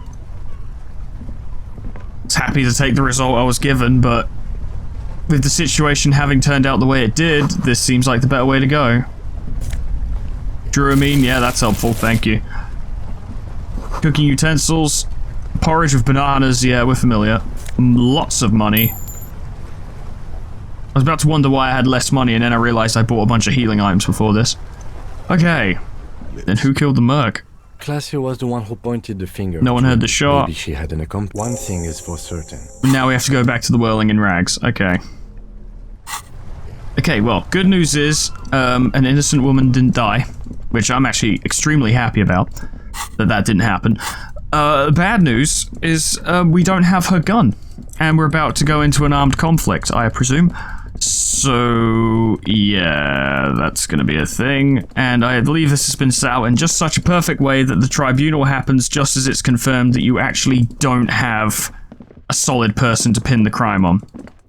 So the tribunal freaks out and is like, well, we'll just start shooting people then. Which is bad. But, you know, what can we do? This will have an impact, of that I'm sure. I just don't know what the impact is. Stop. Now. It is time. For the tribunal? Yes. And it's not going to be fun. What am I supposed to do? Arm yourself with anything you can. Unless you have nothing. Because you didn't find your lost gun. Then just walk to your death. I suppose I shall. I can talk you out of it. Whatever it is. Oh, totally. You're too likable to die. Don't worry. I'll fight with my bare hands if I have to. It would be better if you didn't have to. It's not just your own life that will be at stake. Yeah. I wonder if... I'm all out of shits to give, loincloth. Oh. Welcome to the fucking reckoning. Oh, this is why it broke last time. Because the conversation is supposed to start immediately. Right.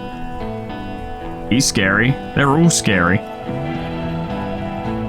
Anyway, this is not gonna go well.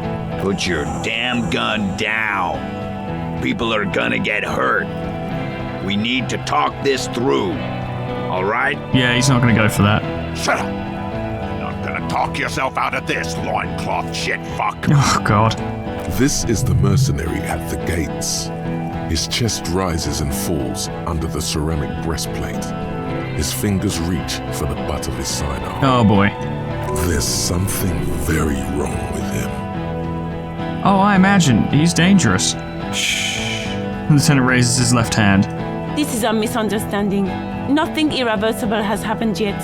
You can just return to your unit and forget all about this. I'm sure they'll go for it.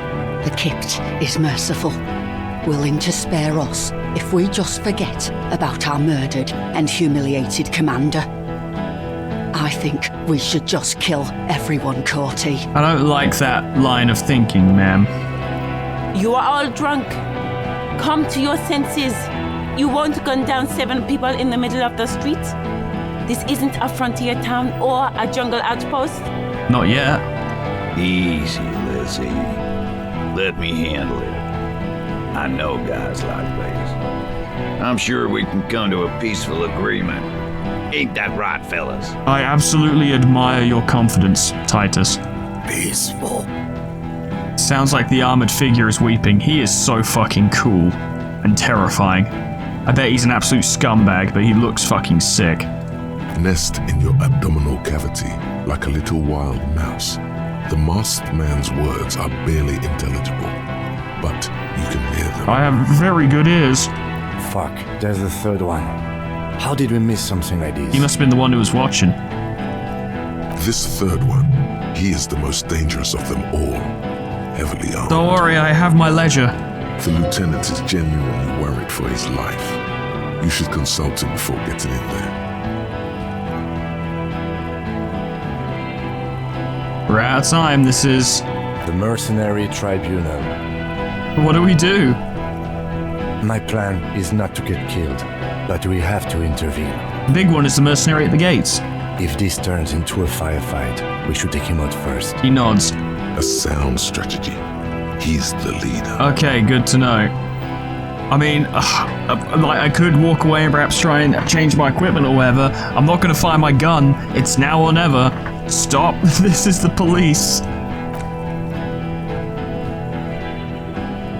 Get lost, comedian. You cops had your chance. Now it's fucking time for some justice. He licks his lips, waving his gun at the crowd. Losing his balance for a moment, he staggers backwards. I think he's calmed down a bit. I hope so. Pig, fuck! Oh god. It's the only word you can make out. It doesn't sound calm. Telling drunk people that they're drunk does not help, by the way. I've dealt with enough drunk people to know. Because, you know, when you're... And like, I've been drunk myself as well. When you're drunk, you're convinced that everything you're thinking is the most truest and rightest thing ever. So attempting to, quote-unquote, patronize someone by pointing out their inebriated state usually pisses them off. Easy now. Oh, people are gonna die today. We're not leaving it like this. These tribals hung him up for everyone to see. That's not why they did it, though. No one is going to kill anyone. Let's just put the guns down and talk like civilized human beings. God, I wish I had a gun. With a wordless gurgle, the killer loads his long rifle. Oh, rude, chill. The leader gives a small nod to the helmeted man. You feel your fists contract as you stand there between these men, all carrying real weapons. Oh boy. You really should have a gun in your hand by now. Or something dangerous. This feels scary. A little bit. No, it's okay. Soften him up and trust the others to attack if it comes to that. Make him talk. Present an argument. I'm gonna be the words. Even if it comes to a fight, it's always a good idea to drag it out. Get under his skin. Okay. Peace. Always peace. It has worked thus far. Start with the first idea you have. Move down from that. Please. Okay. I didn't know you had a third guy. Rude. Rude is the killer. Rude, the killer. Cohen Cloven. He doesn't talk much. When he does, it's effective. All of you cunts inside out. Oh, sure, so he didn't say the F word, but he said the C word. Yeah, why not? The killer. The gunner. The raddest. The killer. He seems very stable. He points to the figure clad entirely in ceramic plate. What do you think he does? Knit. There, on the rim of Owen Clerven's helmet, you count little stick figures. 19, 20, 21. You think you're real tough, huh? This killing is meaningless. Huh? He just stares at you with his watery eyes. What are we waiting for? Let's blow that pig fucking mouth off his face. Huh. Lance Corporal, just fucking shut up and wait for your order. Yeah, wait for your order. Listen, they didn't do it. Yeah? Who did that? It was none of those people. It wasn't me. And they wouldn't believe it if it was me anyway. It doesn't add up. It was someone else. Someone who's not here right now. How fucking convenient. Gives you a drunken stare, then puts his hand on the gun. His fingers are twitching. That's a draw reflex. He's about to draw. It could have been Gart, the cafeteria manager. I'm not that mean. He was shot from a great distance. A sniper did it. You think I'm fucking stupid, cop? What if I just shot one of your pals here, right now, huh? I wouldn't be great. How about the kid? Tell me, it's a magic fucking sniper one more time. But I have evidence. Listen, please. This cop and this drumhead cop marshal won't decide who... Think, why doesn't he believe me? The Hardy Boys confessed to hanging him, all together. Titus said we took him out back and hanged him. He said it loud, in a public place. Ah.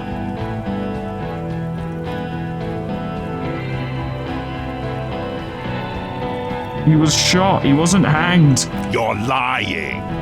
DePaul heard it. He doesn't move the weapon. A Kiel Model 40 revolver, 8 rounds in the barrel. The gun slowly sways in his hand from the inebriation. Oh boy. You heard wrong. She and these men have been helping us find the shooter. The hanging was only a cover-up. Listen. Fucking liars. Ooh. He pulls the trigger. A plume of smoke erupts from the muzzle of his gun. The shot rings in your ears, a low, tinny ring. Then the Hardy Boys yell something. Please don't. The young woman stands and looks behind her. The shot has flown over her head. Oh God. Crashing a small pane of the glass window behind her. Oh God. I missed. Thanks. He looks at his revolver and smiles. I know what I heard, Corty. They said they killed him. They said it was a good way to end a Sunday night. Wouldn't this be a great time to produce the bullet? That doesn't sound good. You need to change the topic now, or there will be another shock. I mean, this is like one of the only other options I've got right now. Dangerous. Ask about him first. You don't want personal facts about his dead friend coming out of your mouth. He has to start it. Knew you weren't a scab leader. Yeah, I don't fucking act so well. Laylee had a hard-on for making faces for you natives. Fucking food aid shit. That shit is done now. Trigger time. Who are you? Sergeant Major Raoul Cortiner, reporting in to burn this fucking mud hut to the ground. He points at the whirling in rags. As he moves, the interlocking pieces of his armor click softly. Is the fact that I'm wearing Lily's armor not going to help? Click, click, click. The realization comes to you like a picture puzzle coming together. His name is Raoul Cortiner. The dead man's name is Elise Cortiner. He's brothers with the deceased. Oh. No, probably foster brothers. Elise was put into a foster home, remember? Still, some kind of bond. For killing, maiming, and humiliating our commanding officer, you're all sentenced to death by lead. I know that name. He sways from left to right, inspecting you. Oh, this is risky. Raoul and Ellis Cortiner, look him in the eye. I'm sorry about your brother, Raoul. He wasn't my fucking brother. We just grew up on the same farm and got beat into place by the same sick fuck. And then went to the same military academy? In the same unit, in the same war? Same fucking mud hut town, too. He looks around and wipes his face with his armored glove. Okay, good. Good. I don't know if bringing that up would help. He had blue eyes. Baby blue, yeah. Like someone fucked up and put a baby's eyes on a grown man. He smiles, pulling his face in a weird way. It was creepy, but bitches like that shit, I guess. Or, I don't know what bitches like. I just know how to mow down plots. Everyone says good things about him. He was a talker. Fuck do you mean, talker? We've heard testimony. People say he was charismatic, a nice guy to be around. Now I need everyone behind me to shut the fuck up and not say a goddamn thing. Yeah, he liked to chat up the natives. Share leaflets, squeeze a bit of kiptass here and there. Great fucking idea that turned out to be. He points toward the yard. If Laylee was here, he would spare the lot of you. Maybe shoot one for sure. But me, I'm not a big fan of public affairs, clay monkey. I'll gun every one of you down for what you did. Right.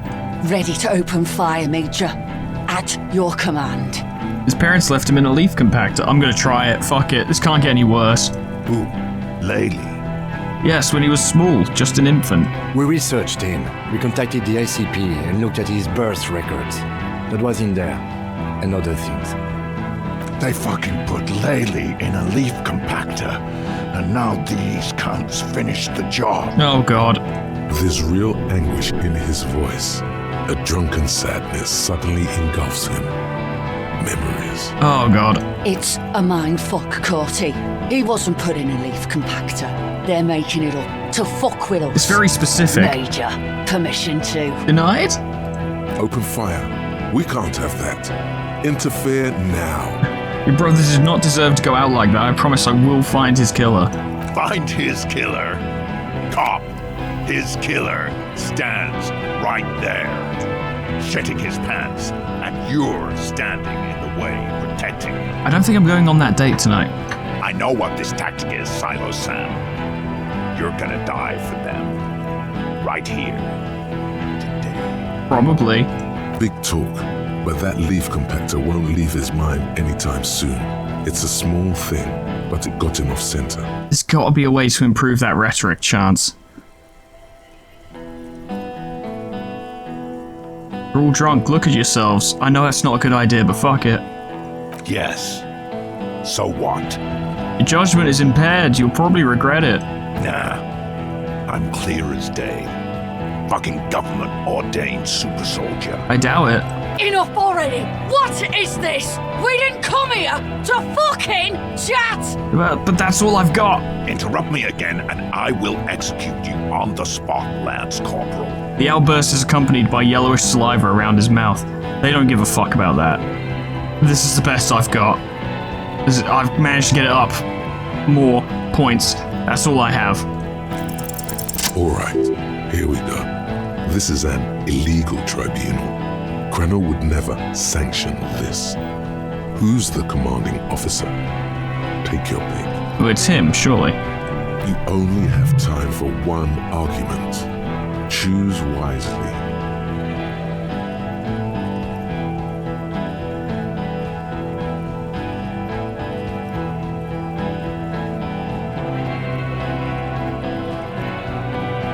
I mean, it mentions Downwell in the increased chance to the check, which leads me to believe that that's a thing.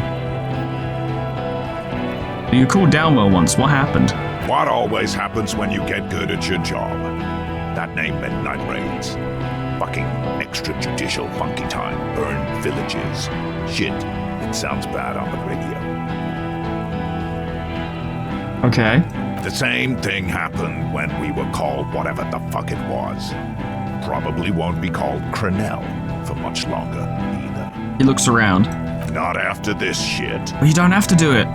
Okay, it's not much, but he's thinking about something else, and his hand is off the gun. This did something. I don't think getting Classier down here is a good idea, but then again, she could try and help us for a change. Where is Classier? Who the fuck is that? Classier, the woman upstairs, where is she? She left! You mean she left? She left! Her room's cleaned out! Right before these assholes showed up! Don't shout that. We should have arrested her. Yeah. You can feel how upset he is with himself. Just for a second. Then the fear takes over and he's back in the moment. Yeah. Hey, Bushman! Your little cunt isn't gonna help you out of this one! She's gone. Forget about it now. Concentrate on this. There's nothing. There's not something bad's gonna happen.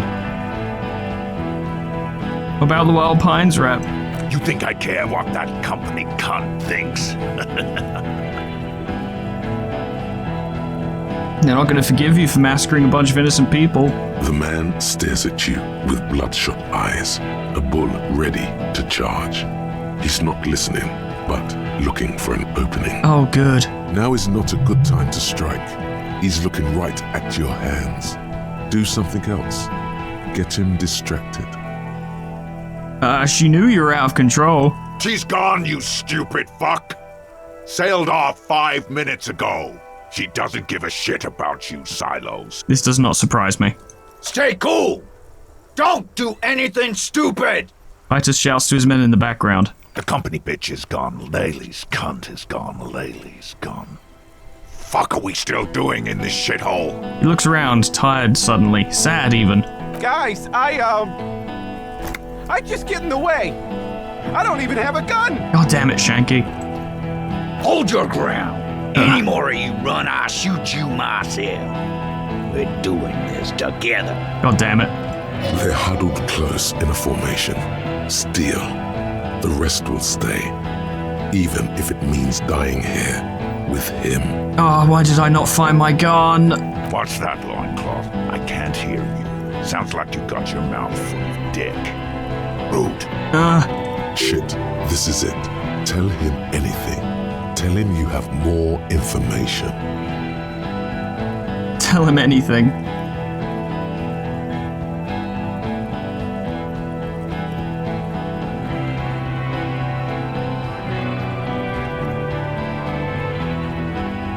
I've been withholding information? Rude. Kill him. Fuck. Oh no. The porcelain man raises his rifle and takes aim at you. His hands are steady, and the long barrel of the rifle sways slowly. I try and dodge. Oh, that didn't work. A low shot rings. You feel a tapping like rain on your chest plate. Heavy drops of rain. Then the sound of dice rolling as the cuirass distributes the shot evenly from plate to plate. Luckily, I was wearing armor. I did think to do that. You got hit. The armor took most of it, but still your ribcage burns. Feels like blood is slowly seeping into your lungs. Oh, painful. God, please. The lieutenant says quietly without trembling. He aims face pale. He's aiming for the eye slot in Rude's helmet. An extremely difficult shot. There's no way he's gonna make it, not after last time. 2 shots ring at once. One from the lieutenant's pistol, and the other from DePaul's. It's aimed at the lieutenant, but it misses. You hear a scream behind you. I think Kim hit the person. Who screamed though? Glenn, lying in a puddle of blood behind you. His mangled torso has 2 gunshot wounds. Blood gushes out of them like red geysers. He was an asshole, but he didn't deserve that. Oh God, watch out. What now? You see 2 cold eyes looking at you through all the smoke and panic, and a pistol raised, aiming at your chest, point blank. Then the man squeezes the trigger. Evade the shot. 3% chance. Look him in the eye. A look of happiness. His eyes seem unnaturally bright, shining like stars. Something in the fear must distort him somehow. He is evil, and the end. He's not great. Here it comes. Death. Nat 20? No.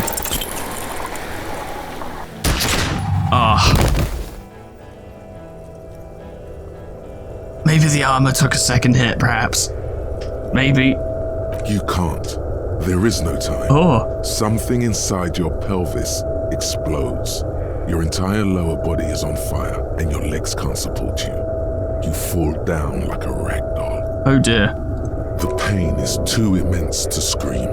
It pushes the air out of your lungs. Everything goes dark. A distant blur as you recede into it. This was the only way this could have ended, I suppose. Well, obviously not, but it feels like it. Listen through the darkness and the pain. The Hardy Boys are yelling. Someone is running, jumping over you. In the background, you hear gunfire shatter glass, and then a man in pain. A familiar sound. Can't believe Kim made that shot. It was incredible. It's Titus with a splat like meat. You hear bullets rip into him. His voice, still giving orders, grows fainter. A gurgle. Oh dear. He's not gonna make it. Oh no. Lower body? Feels slick and warm with blood. The pain is too strong to know what has happened there. Even clutching to your consciousness takes everything you got. What parts of me are missing? Most of what's down there. Oh God. It's all gone. Open your eyes now. You have to see what's happening. I suppose so. No. It's just a fear. Even if... Who cares? No one wants you anyway. Oh, okay, what do I see? Nothing. A persisting darkness. Dancing lights of pain. Distant shadows cast by them. Like a hellish play. I'm starting to wonder if I've actually fucked this up entirely and lost. You're bleeding out. Out of it, a silhouette appears, crouching over you. You hear a familiar voice filled with urgency and fear. There's a white shadow that smells like apricots. It's always there. Stay with me. You feel burning hot tears streaming from your eyes.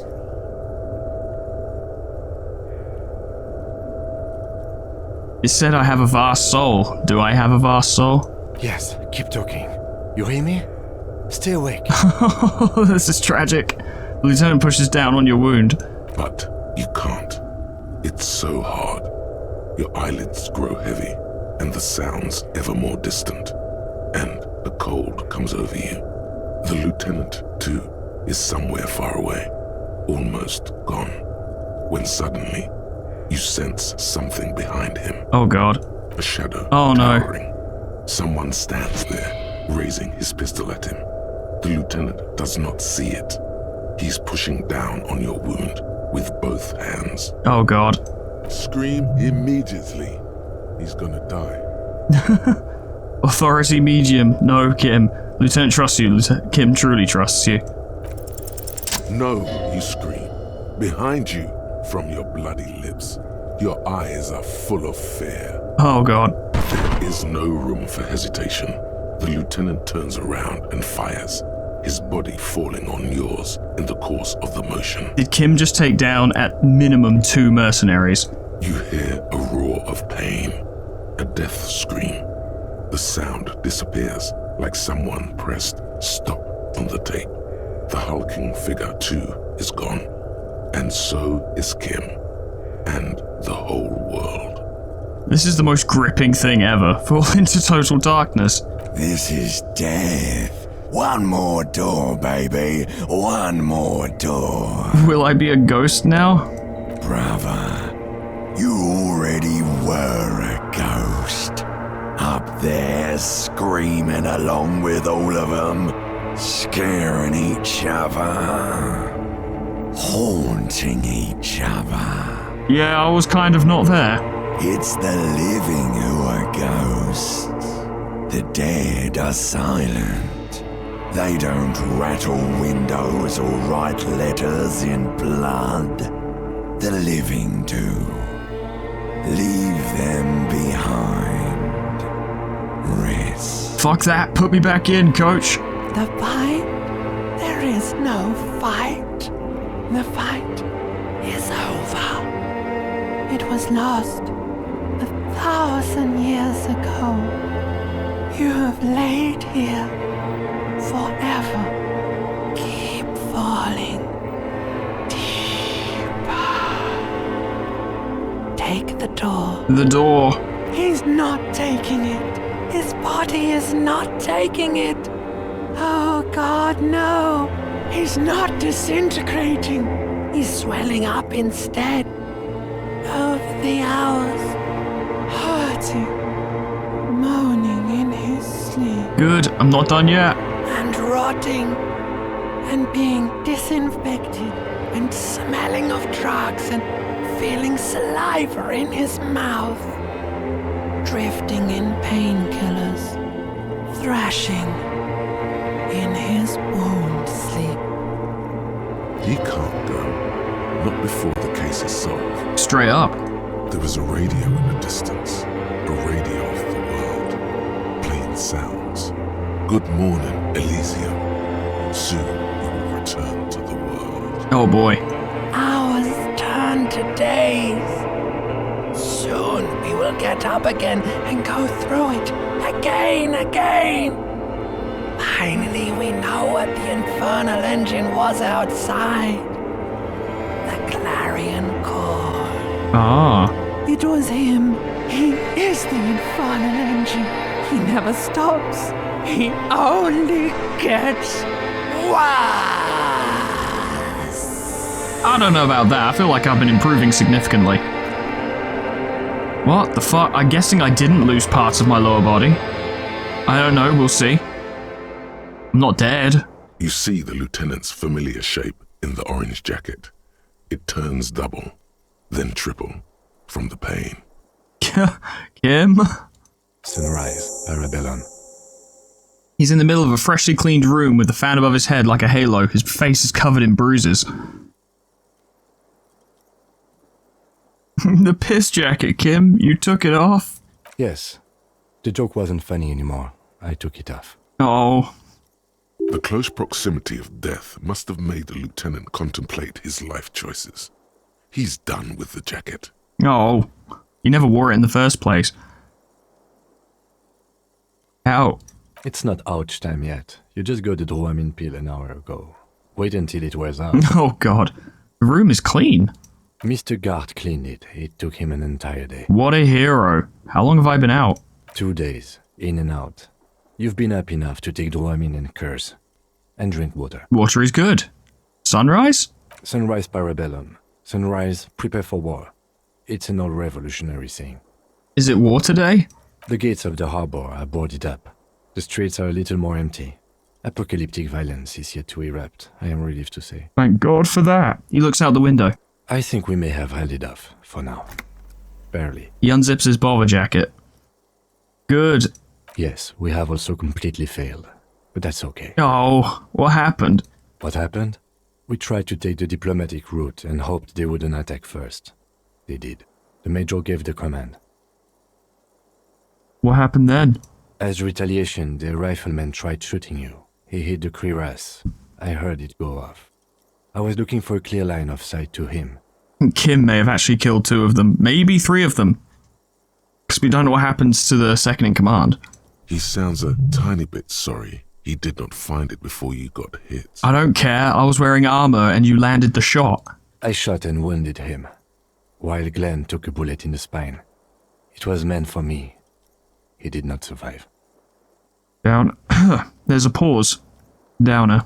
This is not the first person to die in his place. He goes on. He continues. Titus, Fat Angus, and Theo charged. Angus and Theo died before they made it to intensive care. Titus died in the hospital. Yesterday. Alain and the young musician, I forget his name, they are all that's left. But Titus is definitely dead? Yes. Okay. You were bleeding out. I think you said something about your wife, and you warned me. I was able to disarm the Major before he got a jump on me. So he's not dead? Thank you. Although... I was not able to kill him, as I should have. Crenel took him. A stray bullet killed the Pole, though. And that's what happened. The lieutenant takes a cigarette from his coat pocket and lights it. A bitter smell fills the room. Was that the second in command who got killed? And Titus is dead. Yes. He pulls on it intently. Well, he only smoked 1 a day. This is the one. And the Major? He's in a private hospital across the river. Crenel claimed him from the local butcher shop where Titus died. Turns out he's insured. Oh, sure. We won't get to him anymore.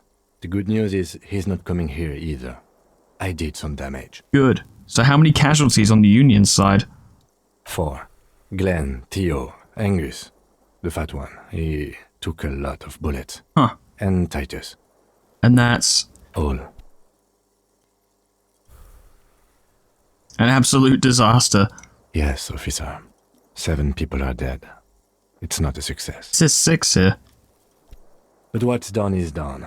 The violence is cordoned off. The Hornets did not get into the beehive. The worst scenario has not materialized. Yet. And we are still alive. Both of us. Which is actually a miracle. He did not expect you both to survive once you stepped between those 2 armies. Yeah. His smoking, his hunched back.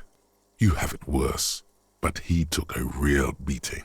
That cigarette has medicinal purposes. Oh, I'm sure. So how bad am I hurt? Reasonably bad. You were shot in the left quadriceps. That's your thigh. It appears no major arteries were nicked. Lucky. The bullet was removed and a bacterial infection treated with mercurochrome. The bruising in your shoulder is negligible. The armor took the brunt of the fire. Only I'd had the leg pieces as well. Can I walk? We will see. Yeah. If it's possible, then by pure willpower alone, you are going to have to become a psycho-locomotor. I am a psycho-locomotor. Good. You'll need to be. Whatever that is. Has anyone from my station been to see me?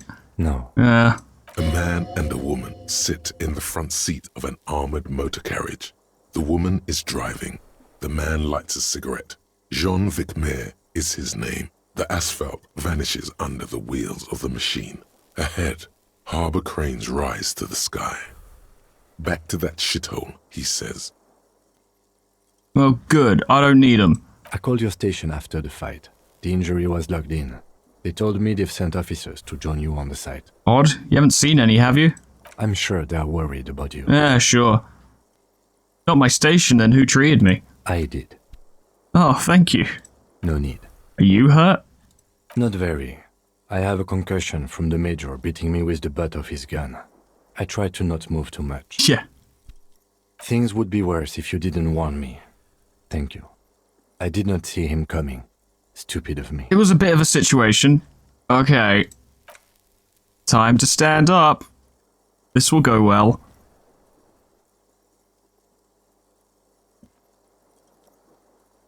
Easy now. Lieutenant turns double again before your eyes, an orange hue of pain. Your balance is way off. You feel like you're about to fall over on that thing. Brilliant. How are you? My disco days are done. Your disco days should have been done quite a while back, Lieutenant Efrater. Bullshit. What happens now, Kib? I honestly don't know.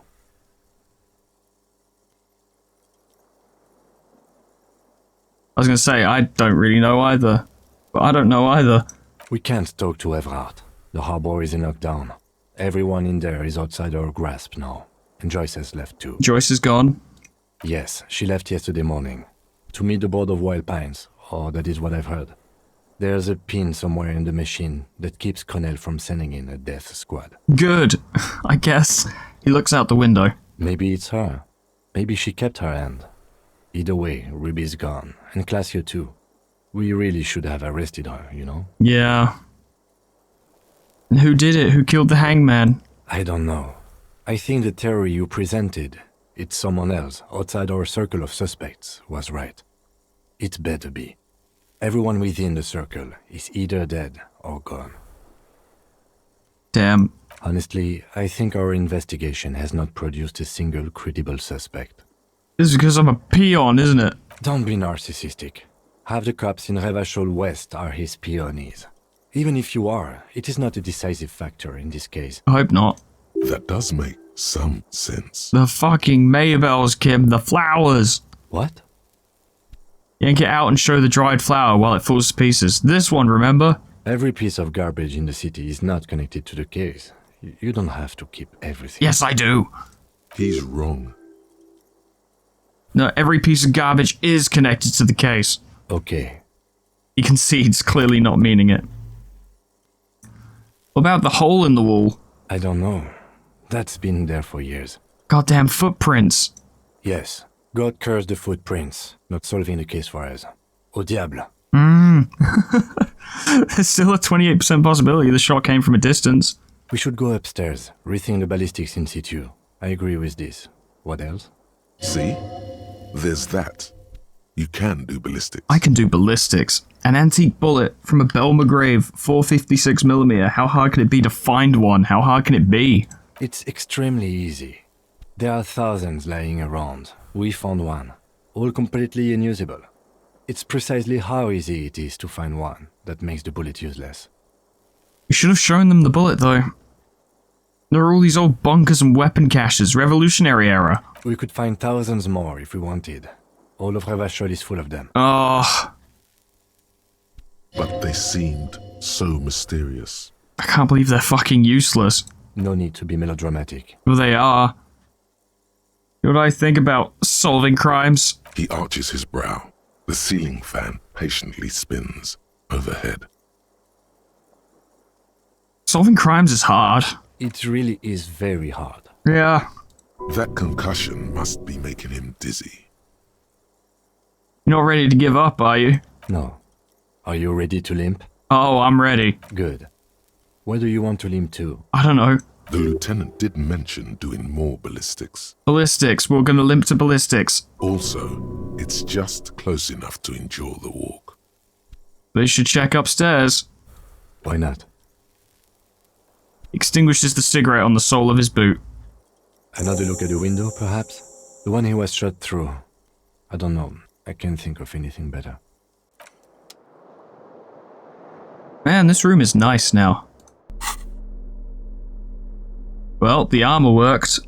At least that worked. Alright, well, if we're gonna do some visual calculus, we're gonna do some visual calculus, aren't we? What a fucking scene, goddamn. Oh, I didn't set up the other one on this playthrough, did I? No.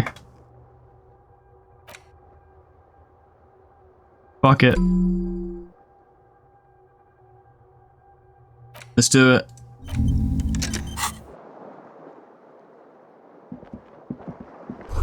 Newly replaced glass shining in the morning light. You hear traffic outside, back in the world again.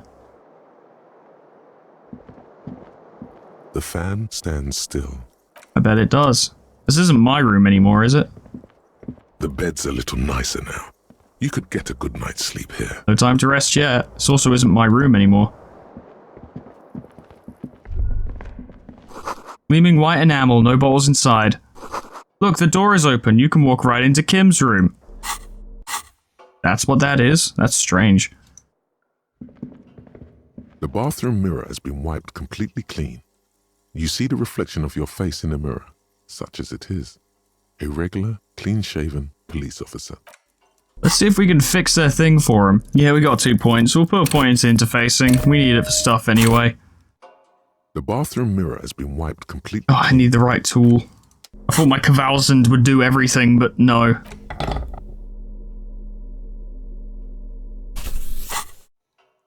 The bathroom mirror has been wiped completely clean. You see the faucet is quite terribly mangled, but you just might be able to twist its parts into place. Hopefully. You handle the chain cutters deftly, applying just enough pressure. The faucet regains a recognizable shape. The steam stops. Told you that you needed those chain cutters. Everything is connected. Everything has a purpose. Of course. The mirror begins to clear slowly without you having to wipe it. I've done a good thing. The Stereo 8 player has been reunited with its right speaker. Good. Let's go to Kim's room. The alarm is set for 6:50 a.m. Medicinal supplies in the cupboard. Mercurochrome, a scalpel, antibiotics. Did he actually treat me? These papers bear the stamp of the RCM. They appear to be fragments of the lieutenant's paperwork, half finished. You make out notes on this and other recent cases. Ah. I had Garth open the door to your room. You were running a low bacterial fever the first night.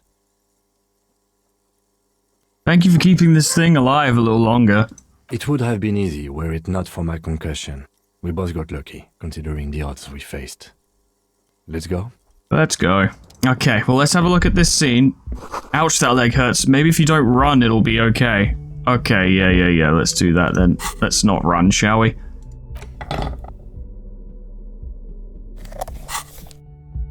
Now we can see everything.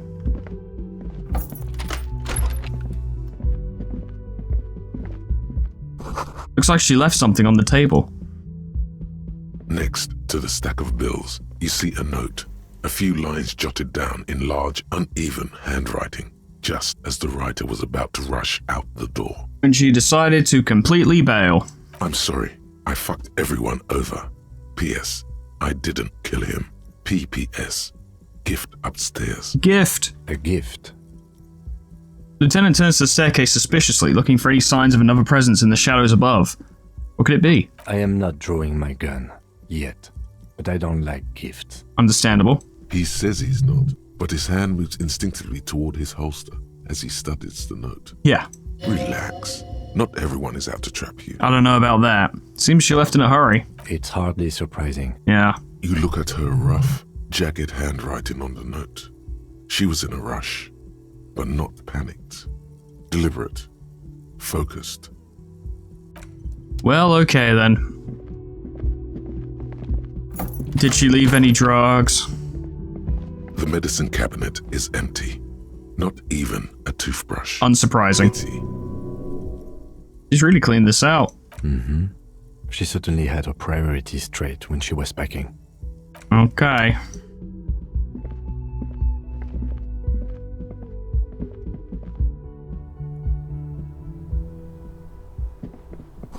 A red thread made of nylon. It leads out of the room and onto the roof.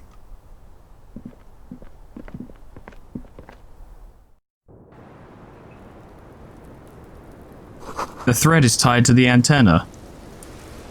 But why? Okay, well, let's examine the window then, I guess.